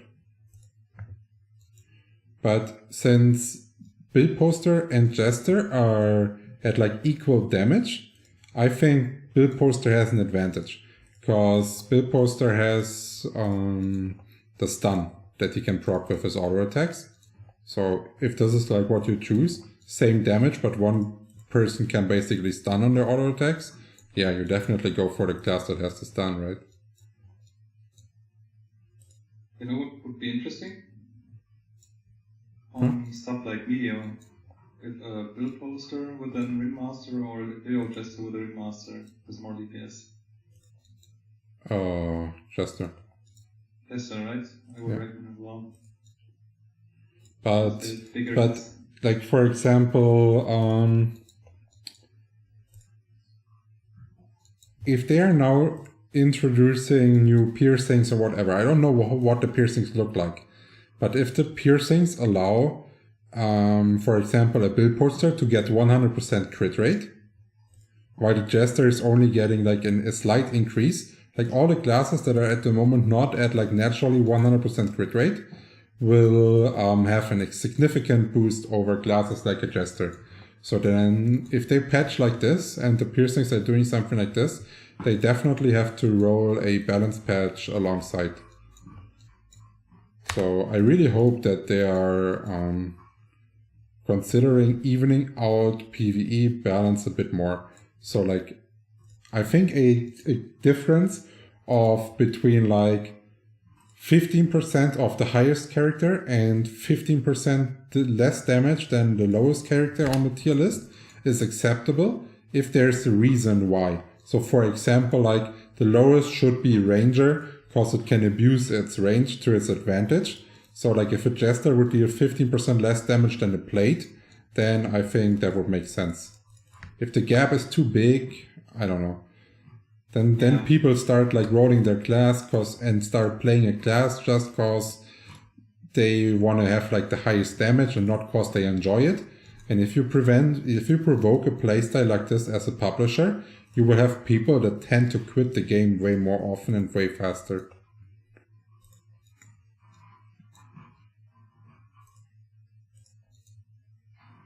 It's Plate, Eric. Plate is on rank 1 at the moment.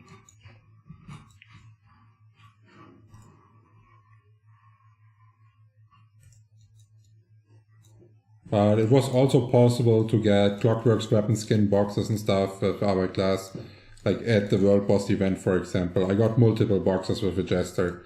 So it's not like you only have to, what's it called? You only have to play to like win in a PvE tournament event or something like this.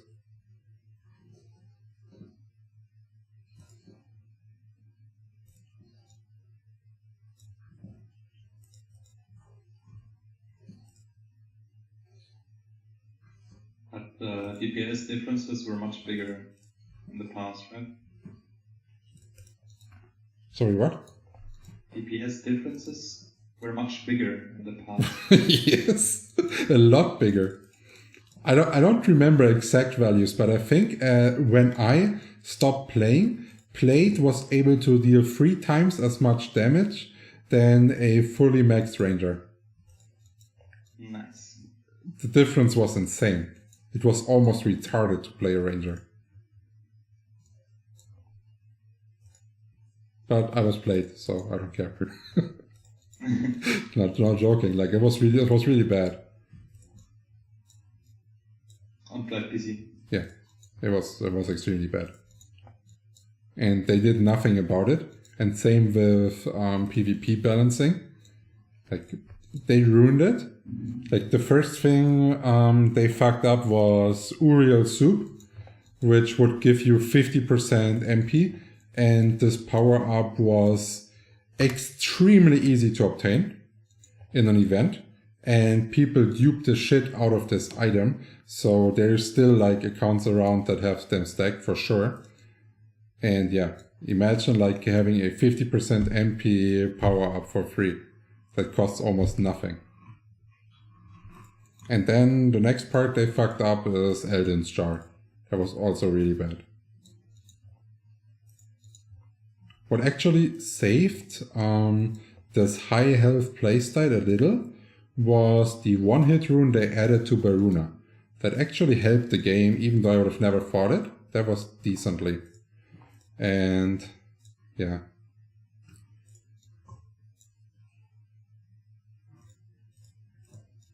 Yeah.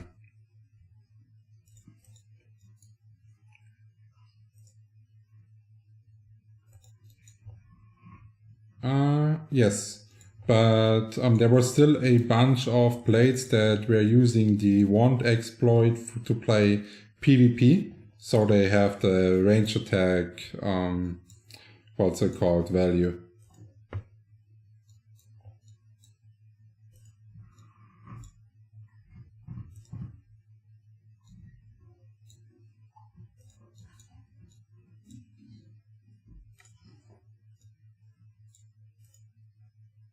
And since Gala never does anything about cheaters in PvP, yeah, they even got away with it unbanned. Even when people started to exploit like damage absorb and stuff like this in Siege, Gala did nothing.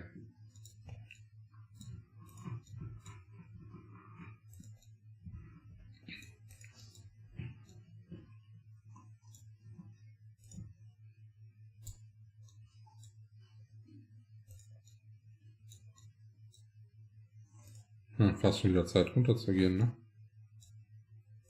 War gar nicht so gut hier, das Spawn diesmal. Ja, wenn der andere noch da war. Wo denn? Da ist noch ein Blade oder so. Hier oben die ganze Zeit. Hast du voll den Weg abgeschnitten, hast du nicht gesehen? Nö. Das ist ein Knight. Ah, da ist ein Knight. Ist ein Knight? Ja. Ein Knight, irgendwas. Den kenne ich auch noch, mit dem habe ich dann, auf Ignite Flyff zusammengespielt in der Gilde. Ich weiß nur nicht mehr, wie er heißt.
Are knights good for PvP? So there's two different options to play the knight at the moment.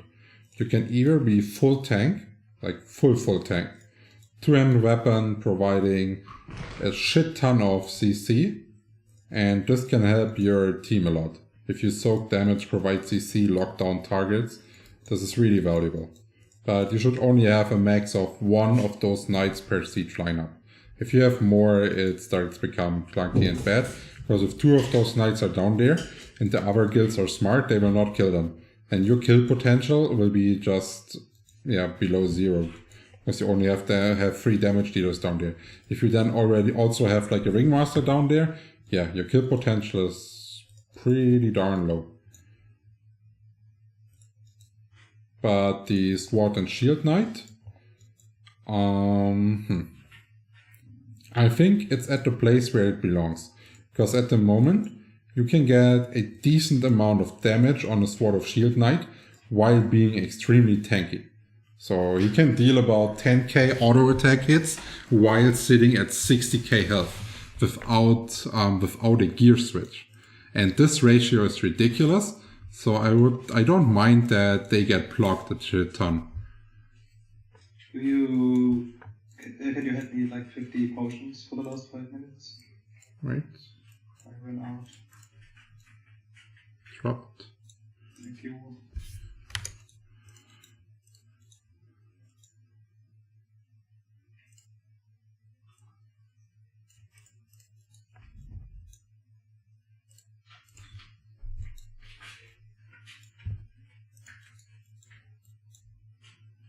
So if they want knights to be less CC and more kill class, the Sword and Shield Knight, they definitely have to reduce their HP in damage gear. Otherwise it's going to be crazy overpowered. Because that's enough HP in damage gear to tank an ASOL. You cannot be killed by Vital Step Hop. You can not even be killed by HC Hop unless the HC is empowered by a Dragon Craze or something like this. So yeah, they would sit way too safe like this. Problem is that they have so much damage reduction as well in their build with their skills. Yeah, if they time it well, yeah. Like I said in the last siege, one of our DPs with a 50 plus ASL hit a knight with Holy Cross on him for 11k. Yeah. It's like nothing.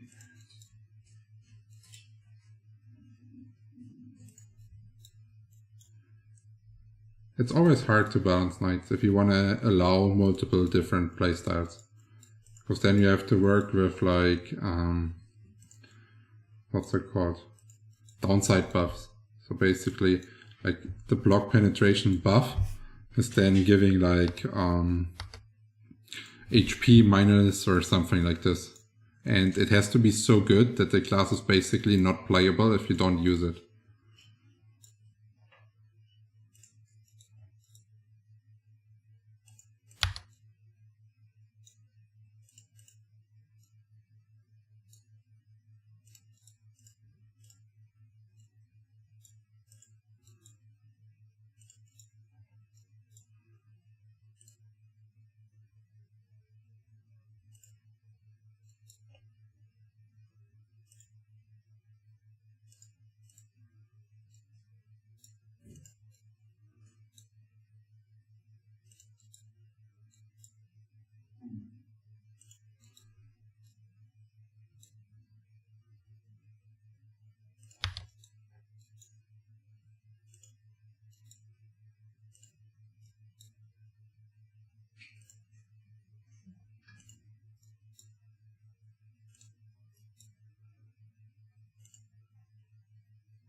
Alright, actually, I forgot. that we completed some dailies on the thingy. We still have to kill a giant and we have to kill a catcher.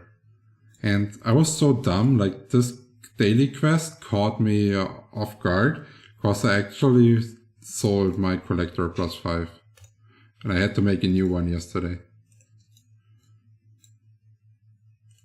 But I was lucky, only 12 PD8s to make it to +5. On the first one I made to +5, it took more than 50 tries only from 4 to 5. Well, both tries is really good. If you were a PvE player, would you prefer Plate or Jester? I play only PvE, that's my only purpose. I would be playing Plate. Because this would just increase my farm speed on dungeons. If I would... Achso, wir sind fertig.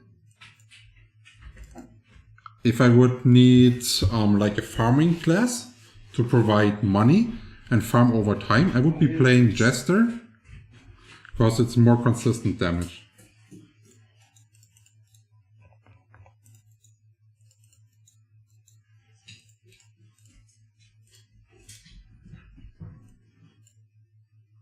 So consistent damage is better than high damage if you're farming, and if you do dungeons and stuff you want highest DPS.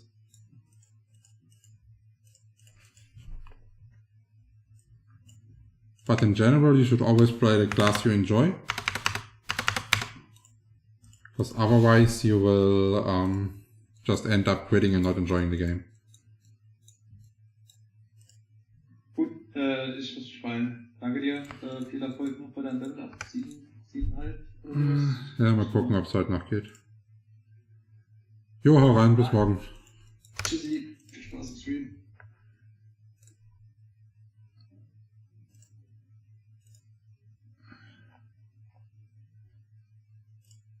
Okay, so let's see if we are able to find a ringmaster.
Let's see if the server shard is doing anything. If it doesn't, I think I will be playing a round of TFT and then check again if I can get a ringmaster.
Okay, let's open the chat here. And let's see if I did the job, I mean.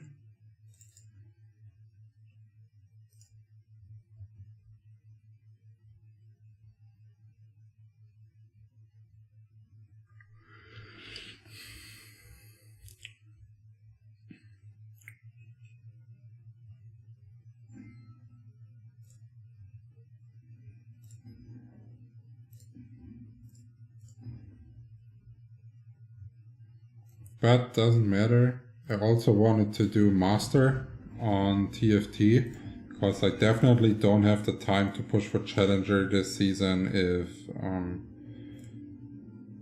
I'm playing so much Flyff. That would be impossible. Or at least really...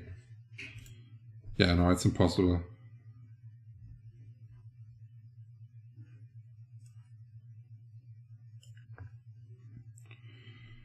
I used to be heavy into the league ranked.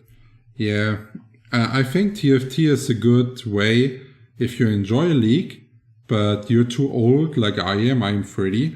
I don't have the reflexes anymore to play league. So this is a good alternative. Plus, if you're good into strategic games and into like calculating stuff in your head, doing calculating odds really quickly, you can climb. Yeah, you can climb this game really fast. And it's easy to pick up, but really hard to master. And games like this are really good because they attract a wide player base. Everyone can play it.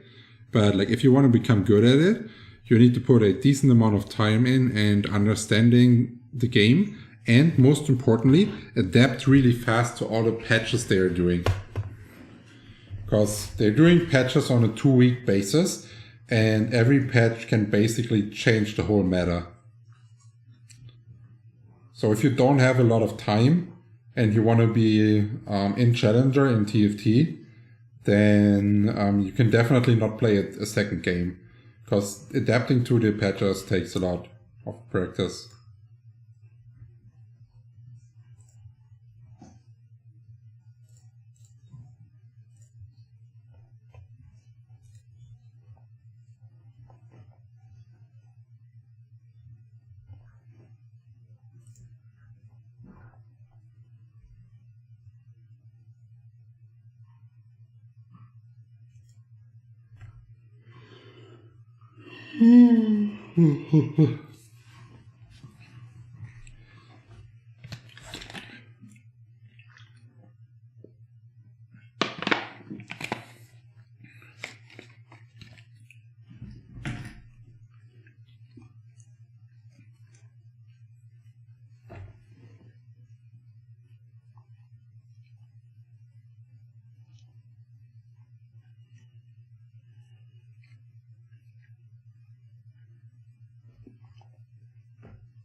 We want to go for BF here.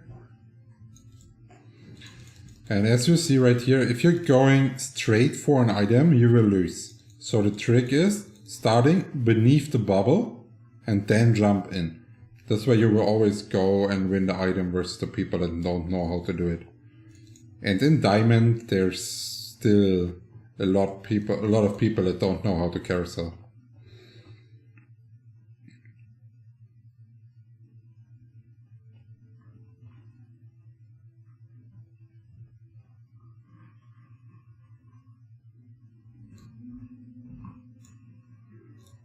Okay, so that would be Edge of Night, which is a decent mid-game item, but a bad early-game item. So we will not build it. Ezreal early game is really good, because you can go with 2 Swift shots for your damage. The reason why I picked Nasus is because he has Shimmer Scale, and Shimmer Scale, if you have 3 units on your board, gives you a random item for free, already completed. And this can be a game changer of value in the early game. So now we have the second Shimmer scale and we're having a warrior, so we're gonna take Wukong as well.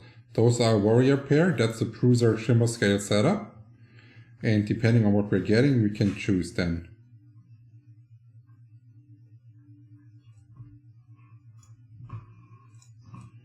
A Yone 2-star early could carry us.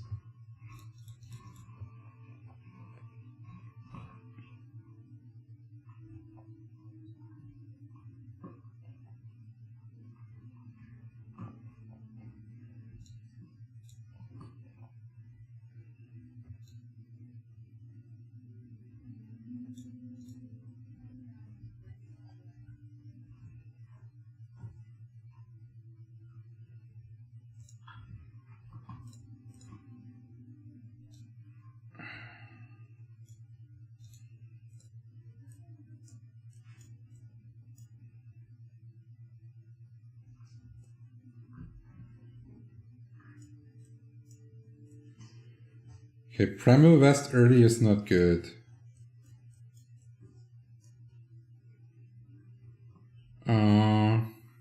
We could be leveling up to bring Guardian in, so we have some frontline. And since we're not going to play as, this is fine. And we can still keep the Shimmer scale units, so yeah.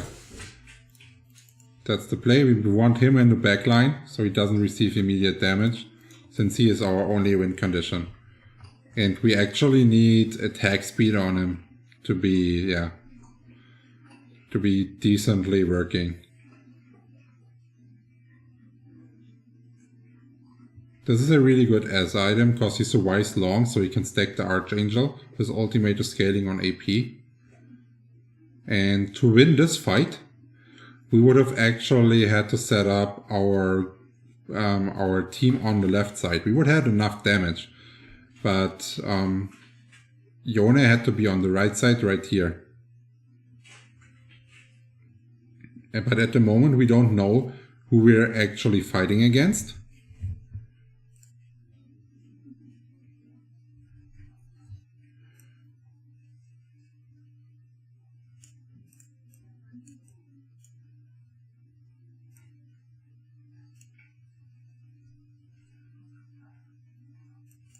Okay, now we will have to pivot here.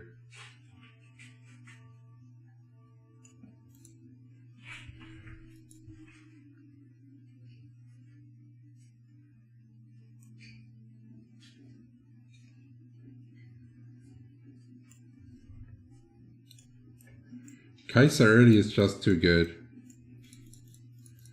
Because this will allow us to go Lagoon, and Lagoon enables us to farm more gold in the early game.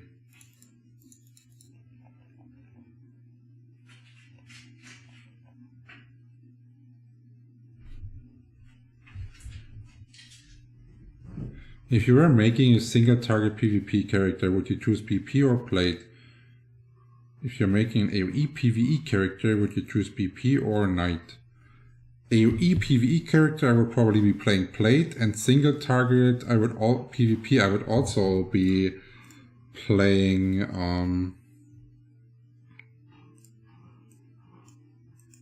wait, we can actually pre-level here, because we want Jade in or Shimmer scale Lagoon, and our chances are higher if we are level 5 for the next round, because we do want to have a Volibear in this setup.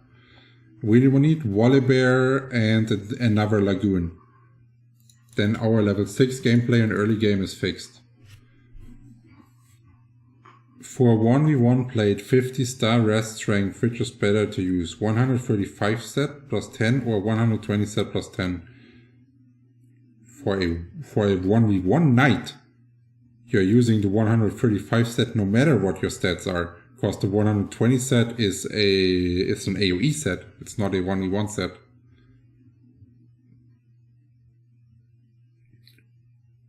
It was a bit crappy that we didn't kill the Wukong, but overall our early game is decently strong here.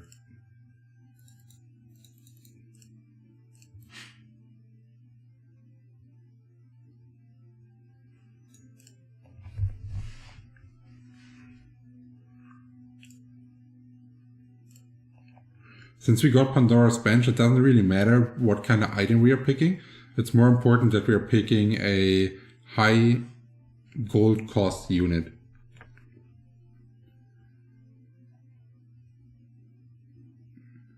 Oh, and we got the Volley Bear. See, this is why you pre-level. This is exactly why you're pre-leveling.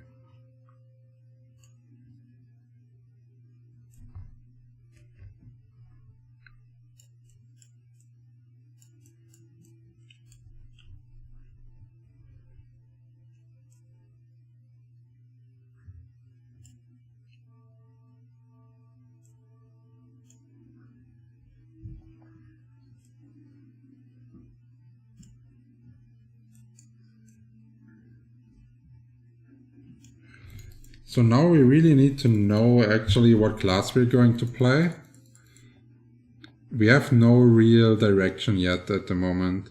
We could be playing Crave's Lagoon from this position if we are able to get a Zeeks here. And if it's uncontested. So we can already start checking what items the others have been building.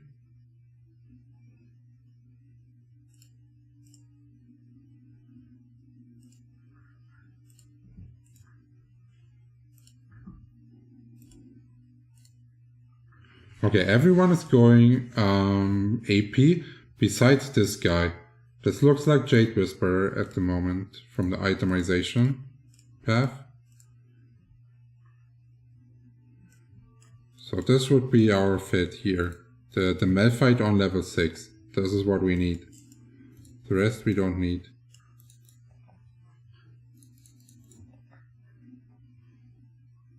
Traven any good in TFT? Traven currently doesn't exist.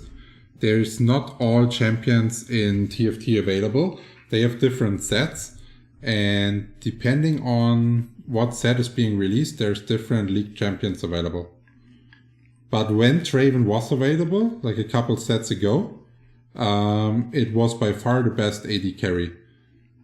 If it had enough lifesteal, you could solo whole teams with it if it was fully stacked. The comp was called Imperial Traven.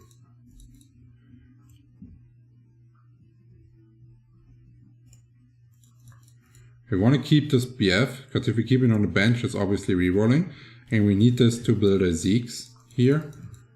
And I think with the Zeeks we can break our losing streak. And we are still having the option to play Jade Whispers from this position as well.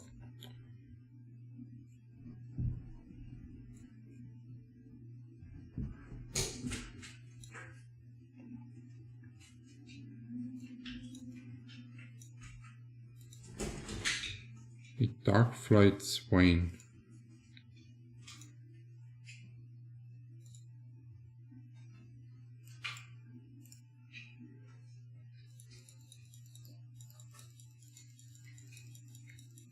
No, we are good here. From this position we could also be trying to go for Dragon, because that could be a Jeweled Gauntlet Chojin. So we would have AP items, use those as frontline. This is definitely viable, and it gives us more possibility now in the early game, because we can put a Jeweled Gauntlet onto Kai'Sa. He already leveled to 0 gold.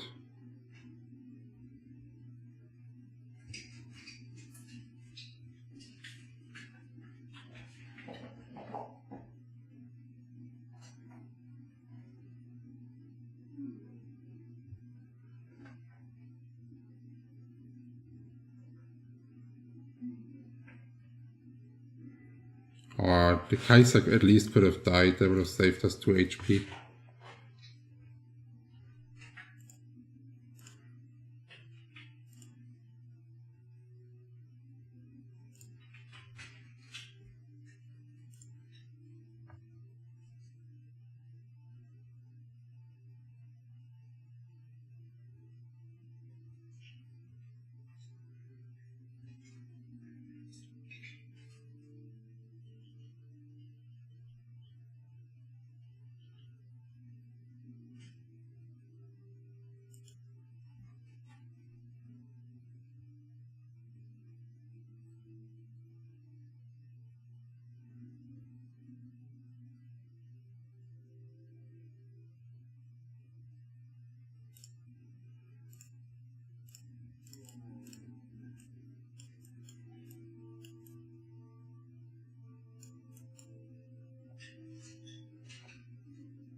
Okay, so now we had to split here to get the health shield on everyone. And that health shield is actually pretty good in stage 3. It's really bad past stage 3, but since we are low life, it may be able to carry us through stage 3. Because we have a decent amount of damage now with the Kaiser Jewel Gauntlet, and our front line just needs to be strong enough to maintain the onslaught.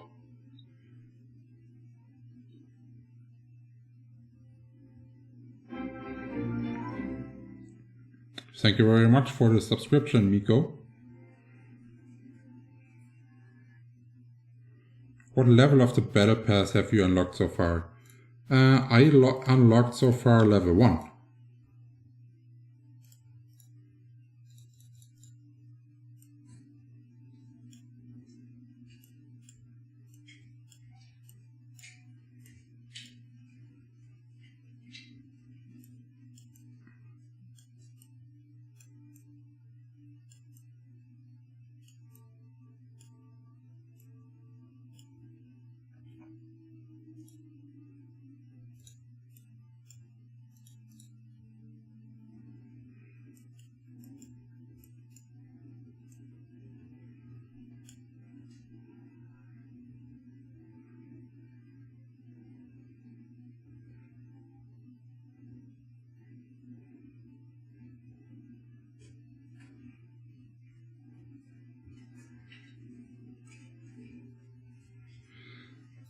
That flat really tanky.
They already have so decent teams.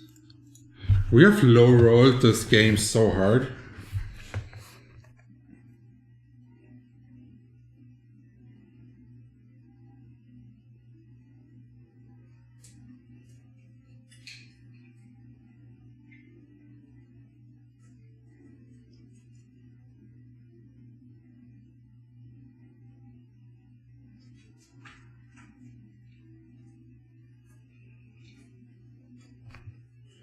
He already has an Olaf 2-star with a best in slot item.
Okay, at least we killed one more unit.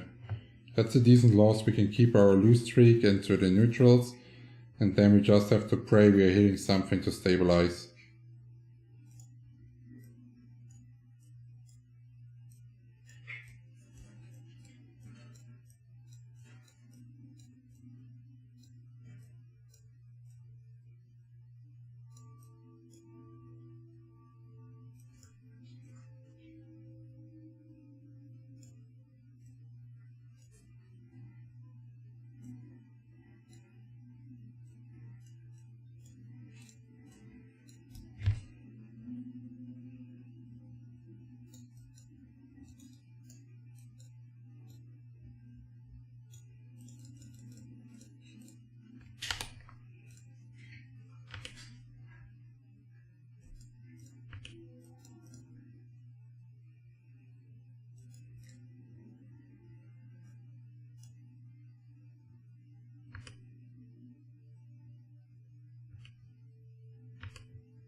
That roll down also didn't go really well.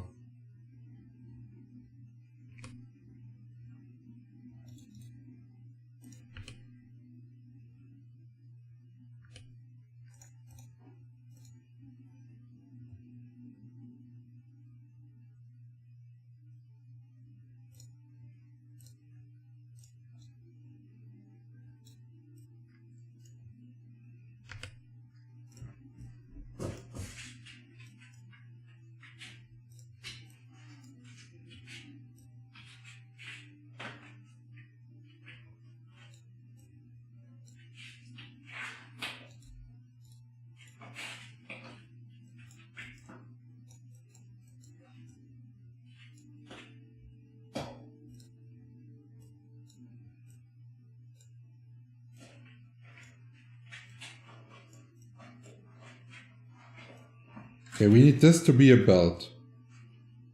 Belt into Zeke, so we could maybe save from here.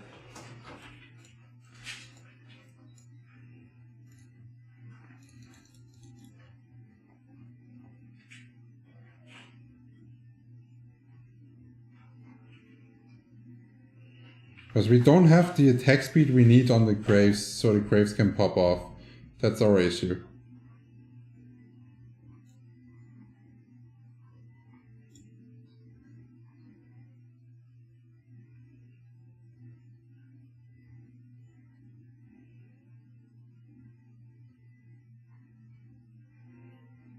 But the whole game was low roll, extremely low roll.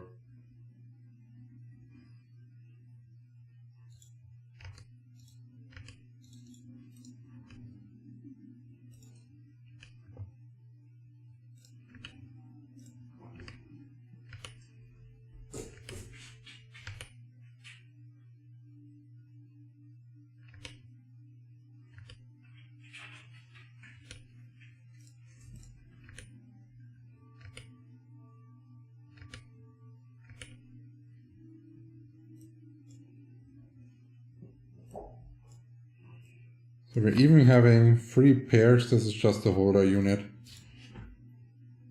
But we can actually put this onto Xeri already, that was a mistake. Because we don't need a holder unit.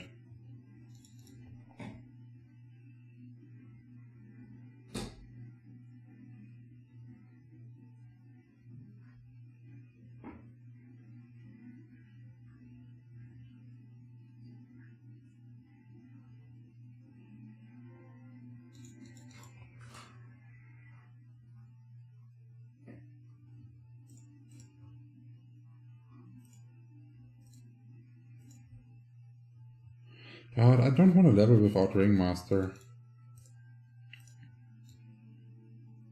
That's nice. The belt is on a 5 gold unit. That's really good for us.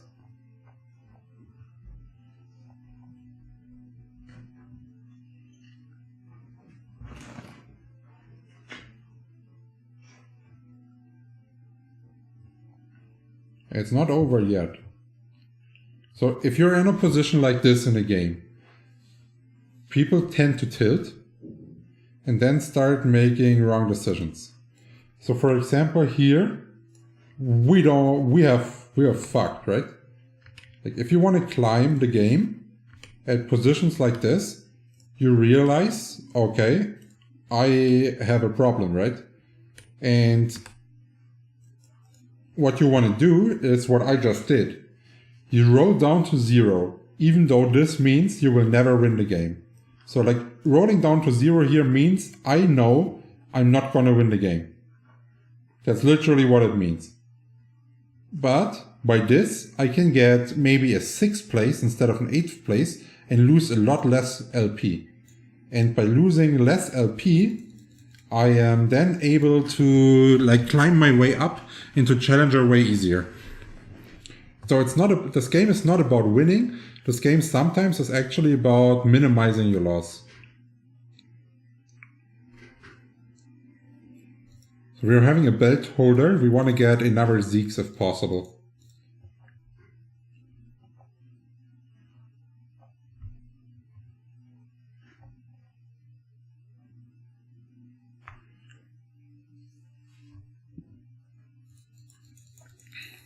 Okay. Our win condition in this game is getting a second Graves 2-star and going to level 8. This is why we will keep the Graves here.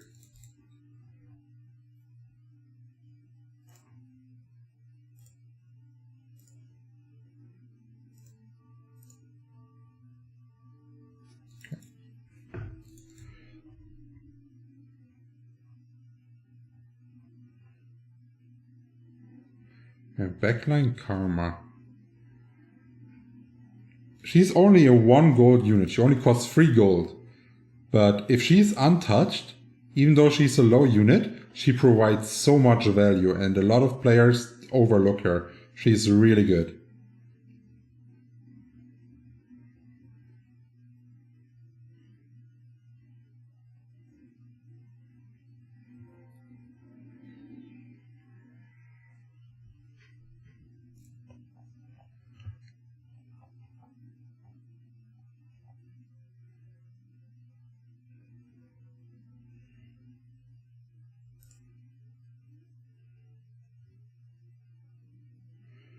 So that would be Zeke's and Infinity Edge onto Zeri.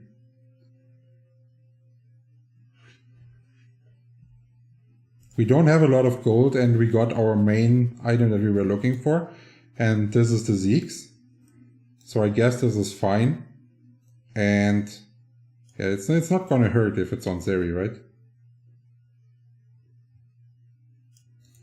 Attack speed onto Seraphine, so we may get the shield a little earlier. Okay, so now the first dragon shit appears. That guy is extremely strong here.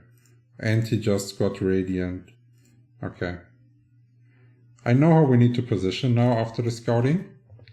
We just have to do it, last second. That's important.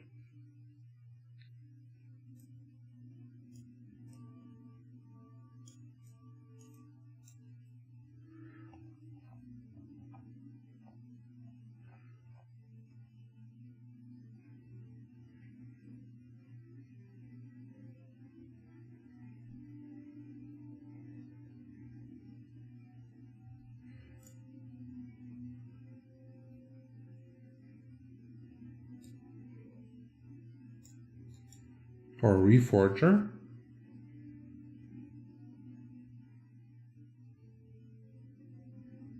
I don't, you can see right here the itemization on Zeri was decent with the Infinity Edge. It was good that we didn't reroll and wasted our money, because now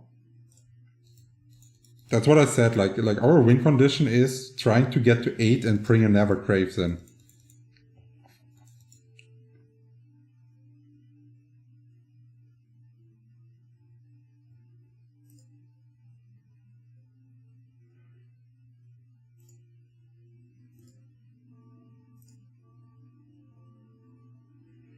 Okay, we are not good at running against the positions against the assassin guy.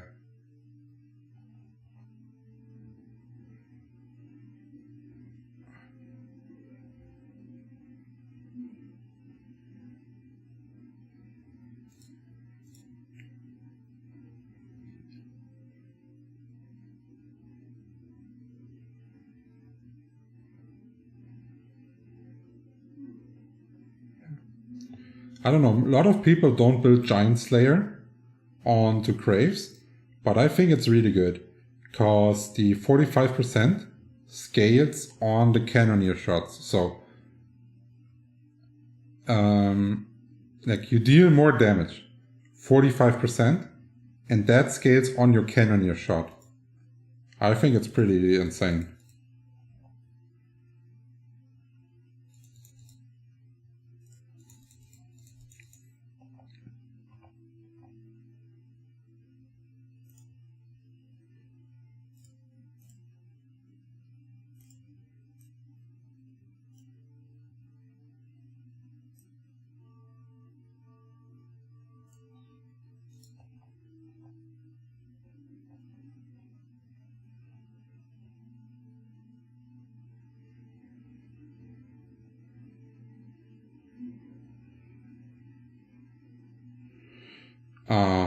Okay.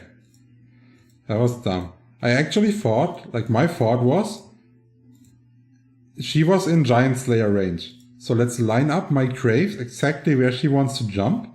So she can take out, so the Graves can take her out.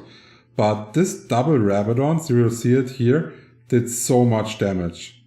Like what the fuck. Instantly deleted the Olaf, the Graves. Yeah, that was definitely not planned here. We can do this. And then use Reforger on it. That's a 2-star. Going to 8 using Reforger on it. And maybe able to find some decent items for our second Graves. Then we only need to survive 2 rounds and we are still positive.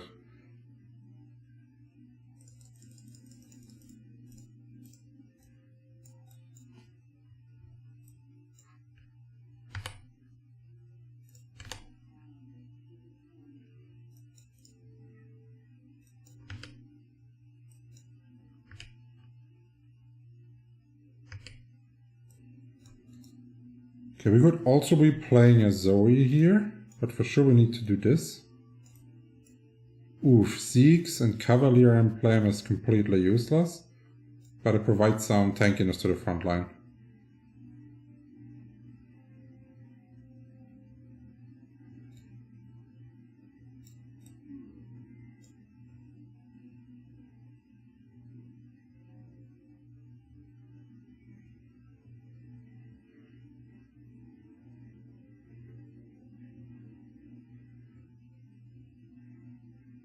Cast! Not enough heal here.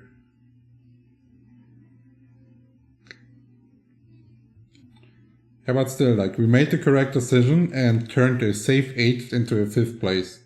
That's what it's about. Now let's see if we are able to find the Ringmaster.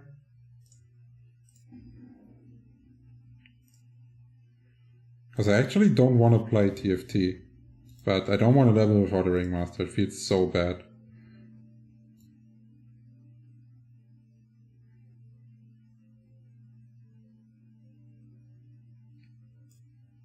If I will not find the Ringmaster after the next game of TFT, I will go to sleep.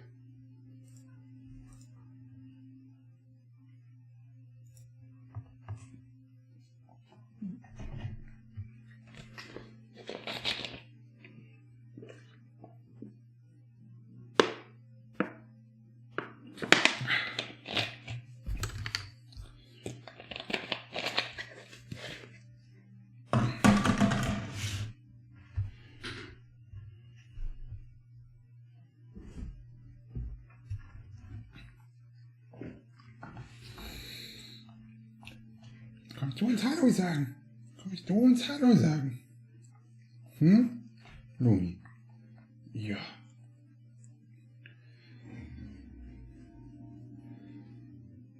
Accept drücken. Hallo, ist ein Accept drücken.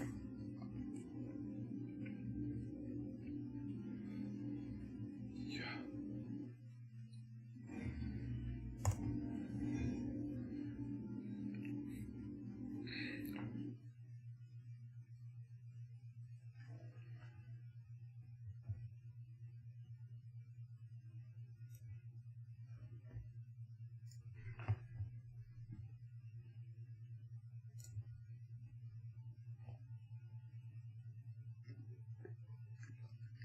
Oh right, we actually also have to finish the battle pass. So after this game, we will finish the daily battle pass, and then I will go to sleep.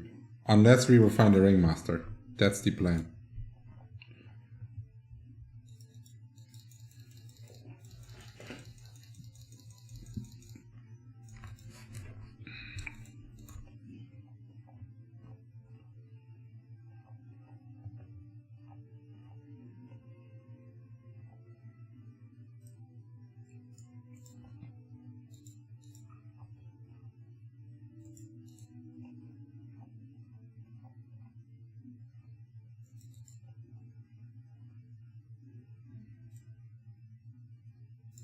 Do you use server shouts? Yes, I did. I used the server shout before we started playing. but there's just not a lot of high-level ringmasters, and the sad part is there's not a lot of high-level ringmasters that actually HC. I don't know why, but like they're so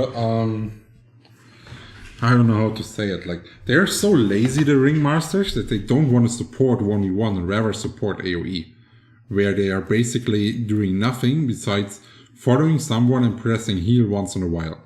They enjoy this playstyle more than being like active. And I completely don't understand.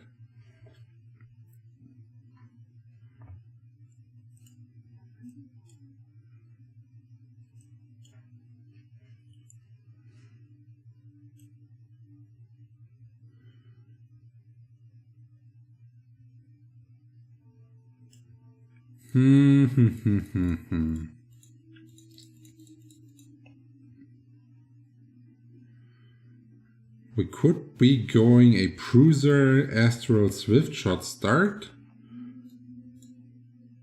Oof, okay.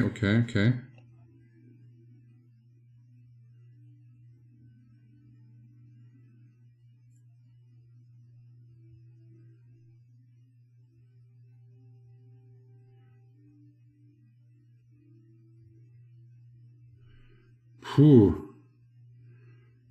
They're all bad with the items we have.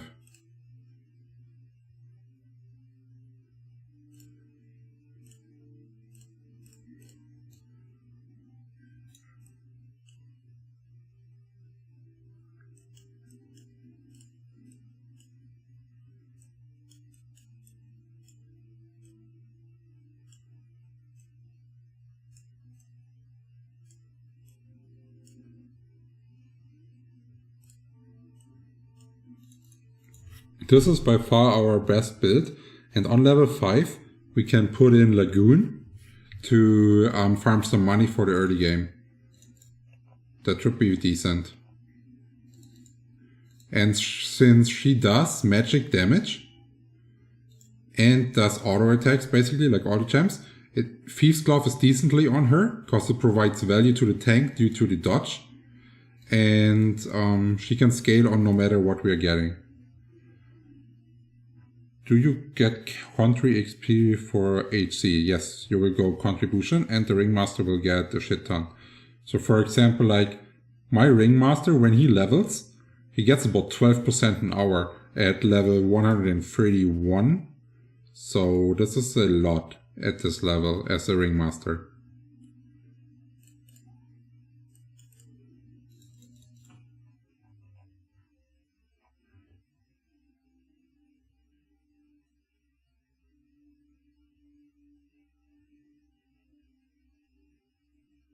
Yeah, but I don't get this point. Like, why would you play a game that you don't want to play active and you're only playing it passive with leeching and whatever? Like, why? Why would you play it? Like, you're reaching nothing. Like, you don't have fun, you have nothing. You don't have gear then at the higher levels. So, why even go high level if you don't even have gear? You can still don't do anything.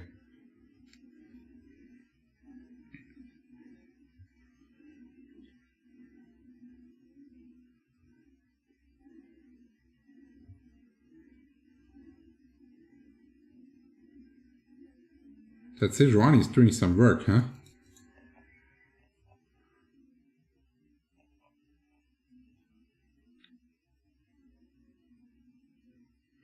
To show off how much they wail? No. People that play that way don't wail. Whales play the game.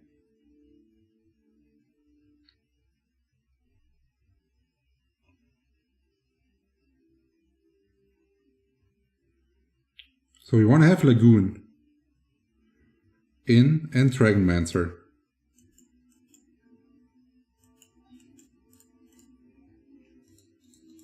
And preferably we want to have Volibear as a Dragonmancer.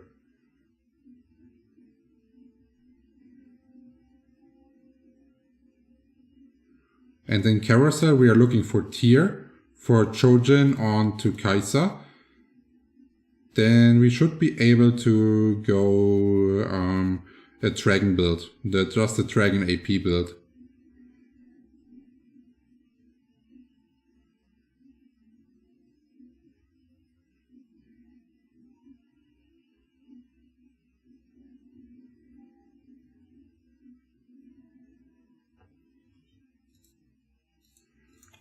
That was close, but to be expected.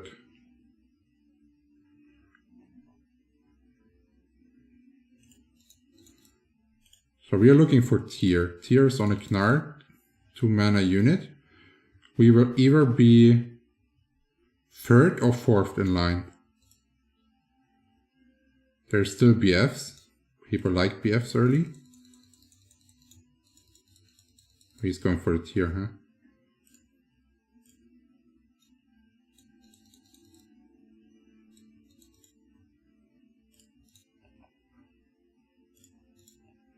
I don't even know why I just took this BF, honestly.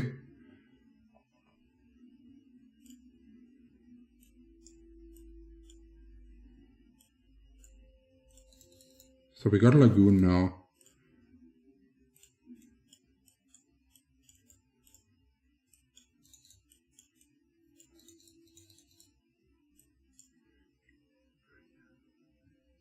So if Lagoon gives us for some reason free gold, we can go for eco. If not, we have to hold.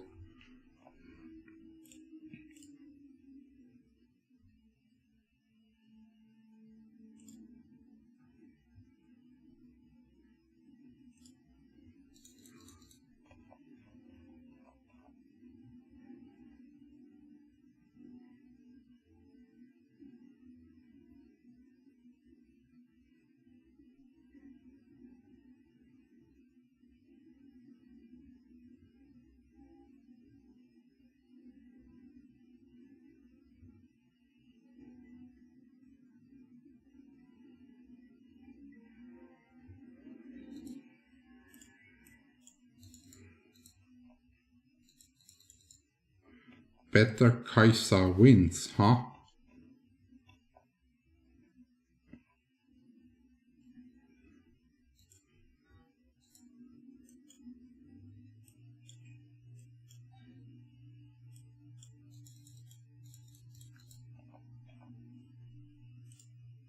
So it's either this guy or he is strong.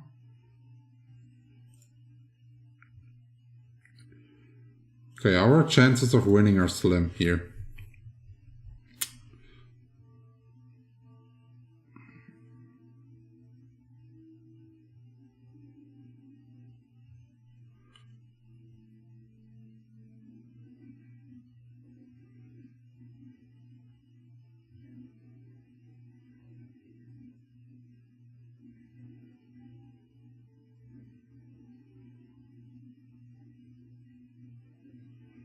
Our damage is just too low. That's the issue. Sejuani is holding off decent long enough if we would have a fair amount of damage.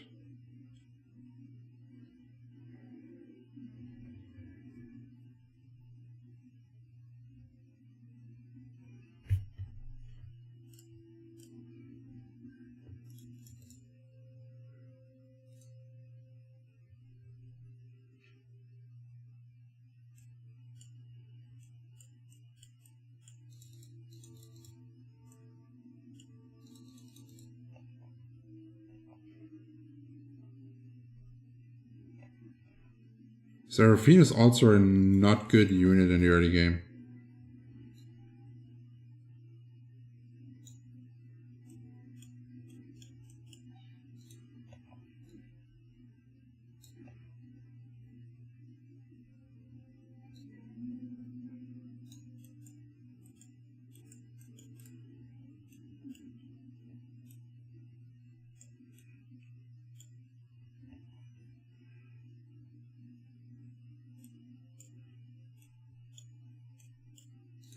Ionic Spark is fine here.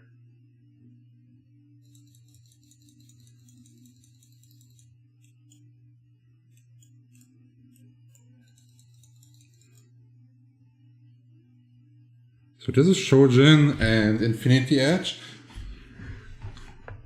putting this on an off tank. This is starting to be our main tank. Middle, something like Ida's Terror, something like this. That should work.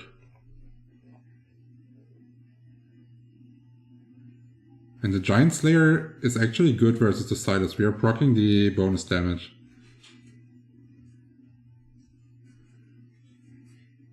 Otherwise, we will probably not be able to shred through this tanky unit.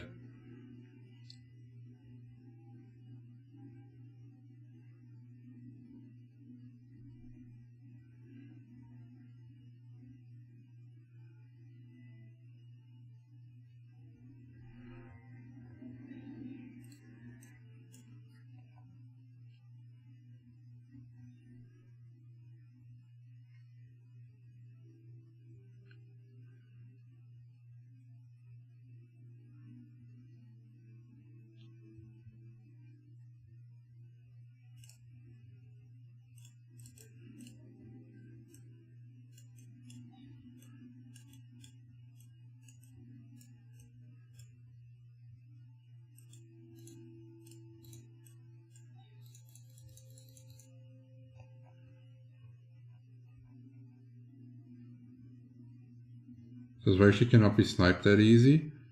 This is the strong guy. Oh god! He hit Karma 3-star with almost perfect items. He just needs one more here. Okay.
This allows us to go Zippy TG with a pair of Zippy without losing Echo. And we lost our streak anyway, so I think it's fine.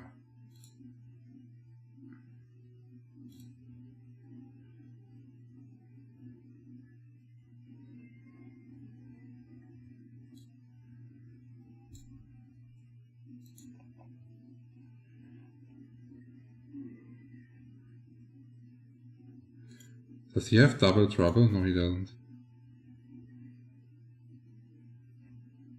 Oh, come on, he's attacking the highest health target first.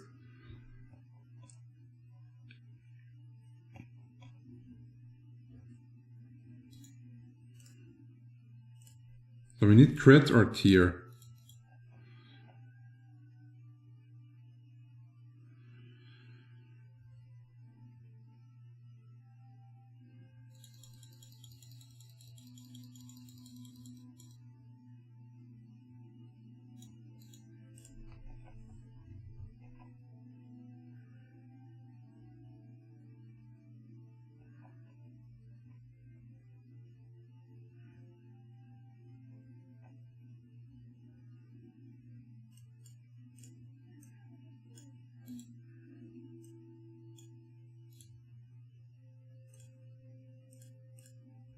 Okay, if we play versus this Camera 3, we lose so many points.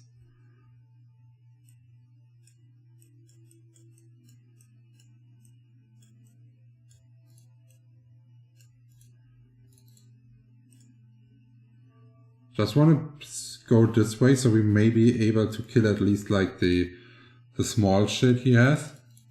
In case we're going versus him. And that guy already has a Deja, man. With decent items. If he gets a healing item on this, early, like Gunblade, he can win the lobby.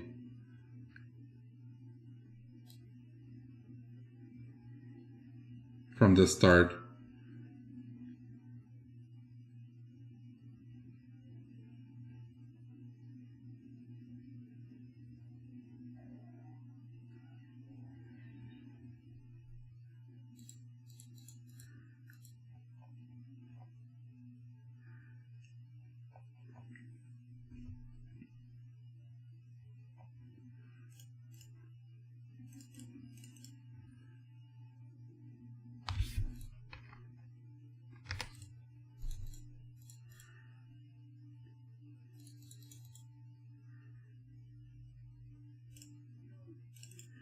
We're gonna take Silas in case we have to play a Soam to pass some time.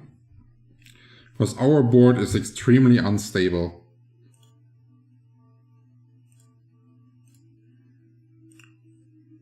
And some people in this lobby already high rolled the shit out of it.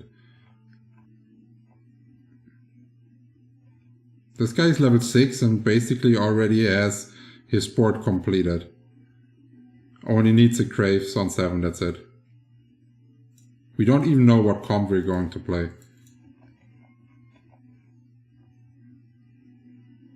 Because we haven't hit anything.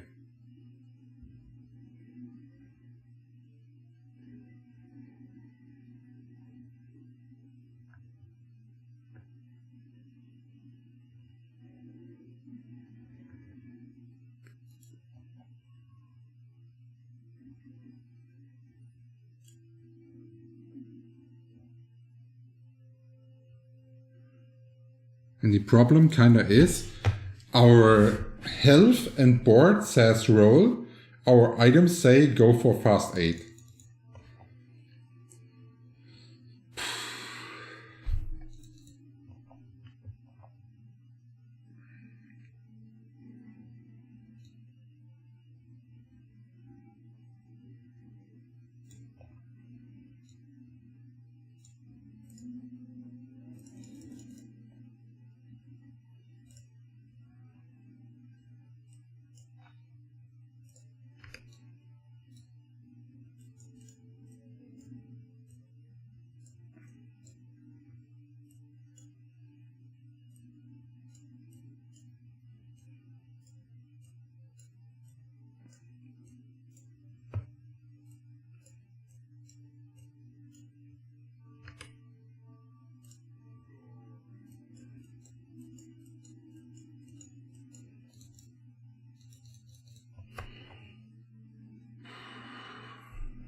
This guy is unbeatable.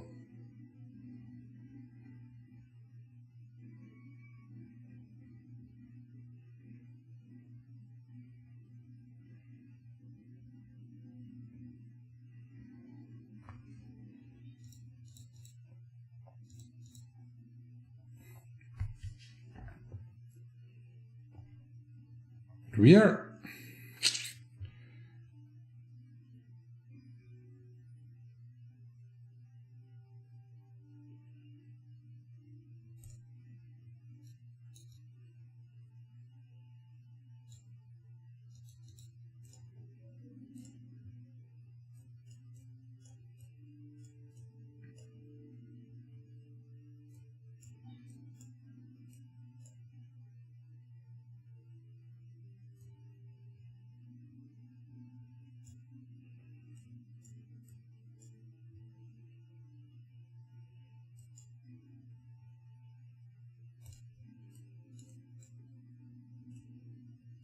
I guess this is it for now.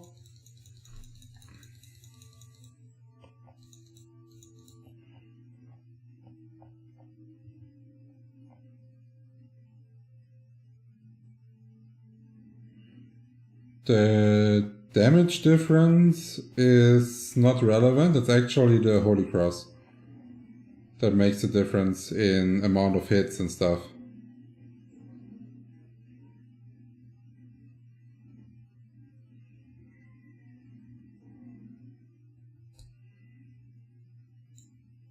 But like I don't mind leveling solo, but I don't want to do it in the evening.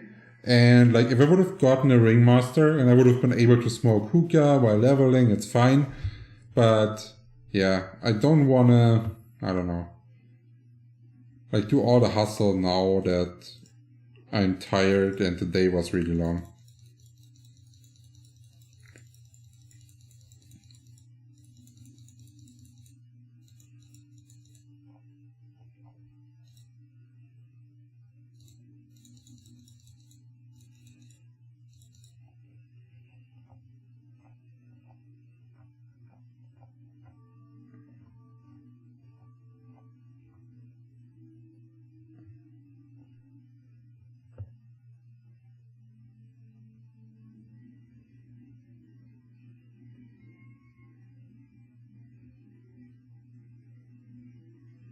Come on, Deja, go on him. Go on him. Why is he switching target? I don't get this.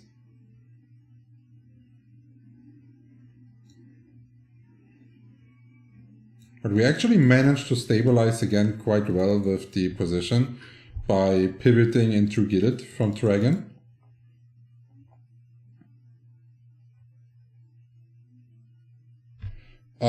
I need 3 hits with Holy Cross and 5 without it. So it's a significant number, like the increase is significant for sure.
So we can play 8 guild from this position here. We need to remove the Chojin from the Deja and put it onto Bard. We got the Bard.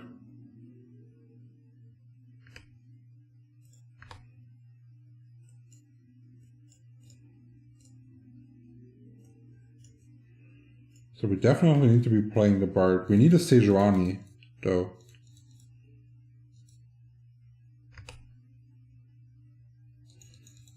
And we got Azor here. Ooh, this is actually a tough call now.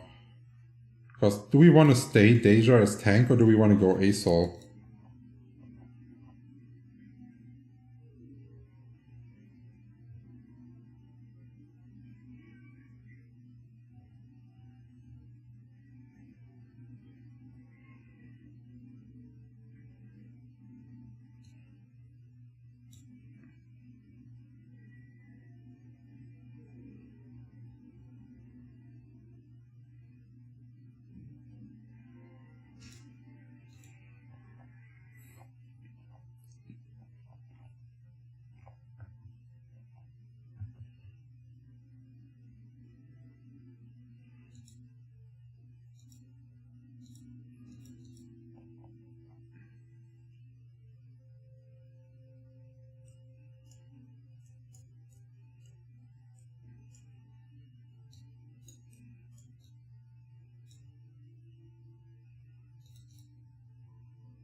Ooh, another asshole.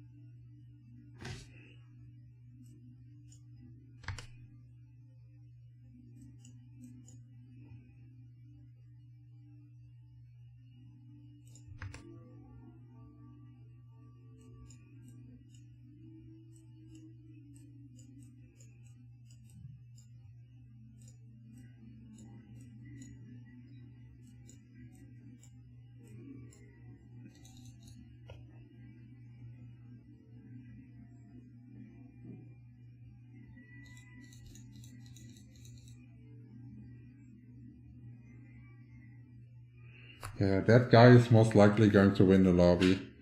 That Karma with perfect items is really hard to beat.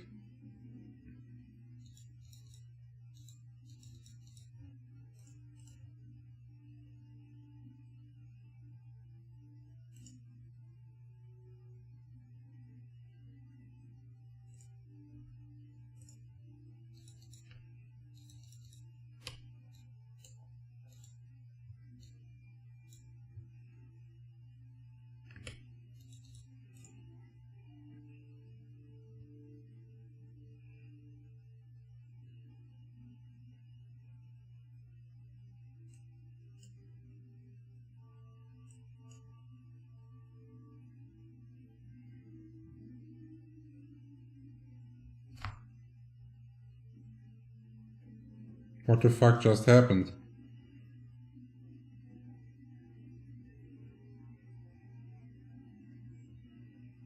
I exchanged a dragon for a dragon, what happened?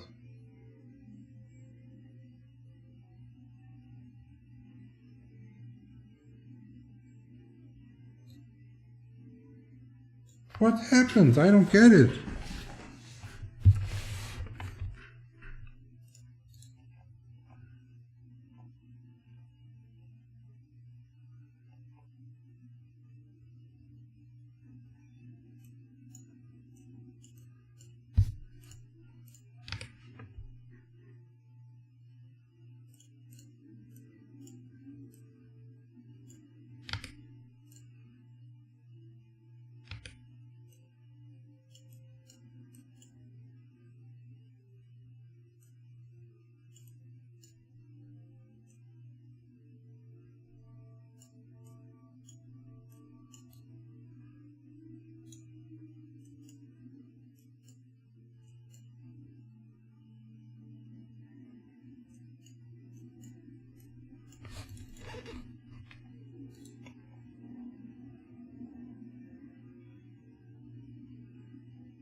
But that was so bad, like, I don't know what happened there. I think I removed the fourth dragon by accident.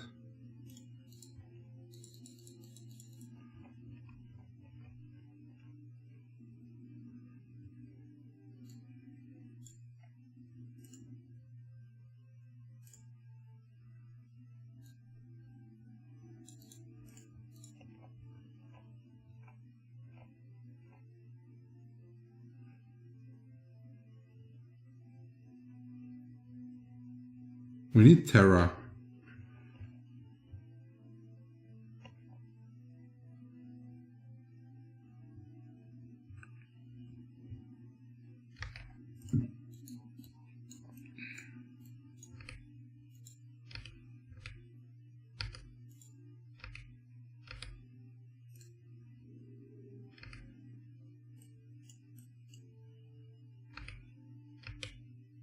No.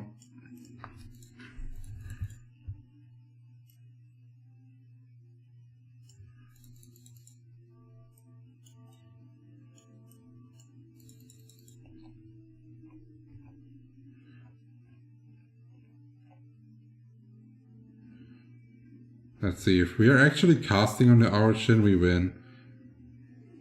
Not sure though if we are strong enough.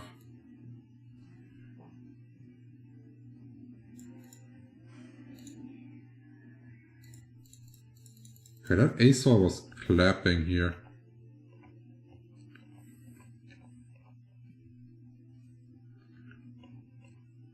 Such a difference if you have either 2 or 1.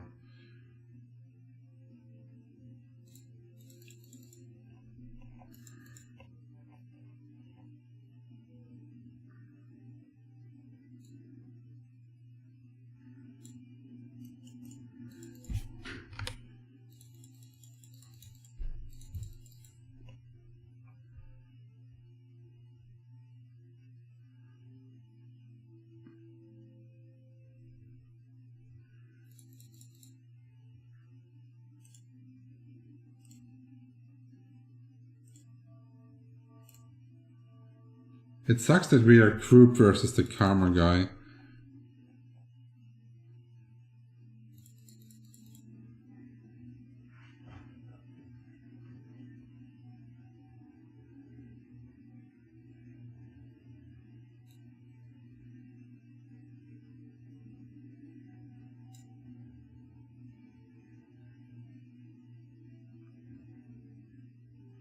No.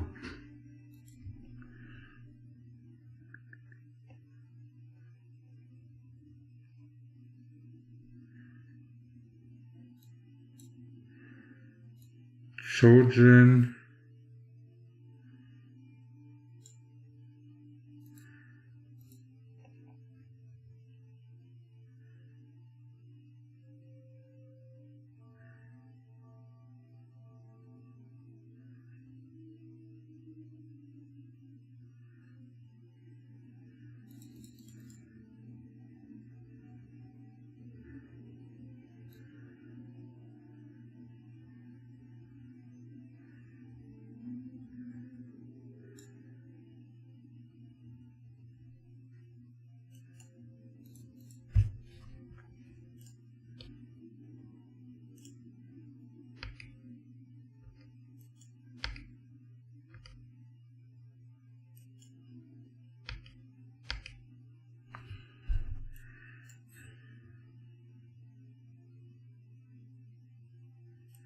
We can't even use those items.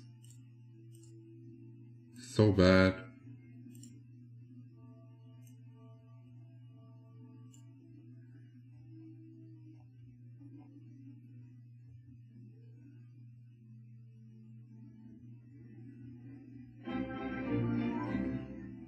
We're missing Shivana, Terra, like all our core units, we didn't hit a single one. And this dude wins versus us just because he has 3 Prembles and we are based on crit damage.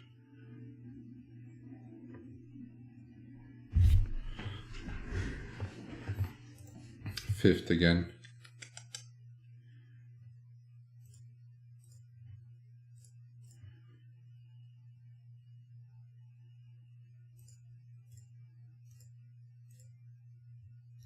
Yeah, I guess I will finish the stream since I can't find the Ringmaster. See you tomorrow morning, guys. Then I will for sure do the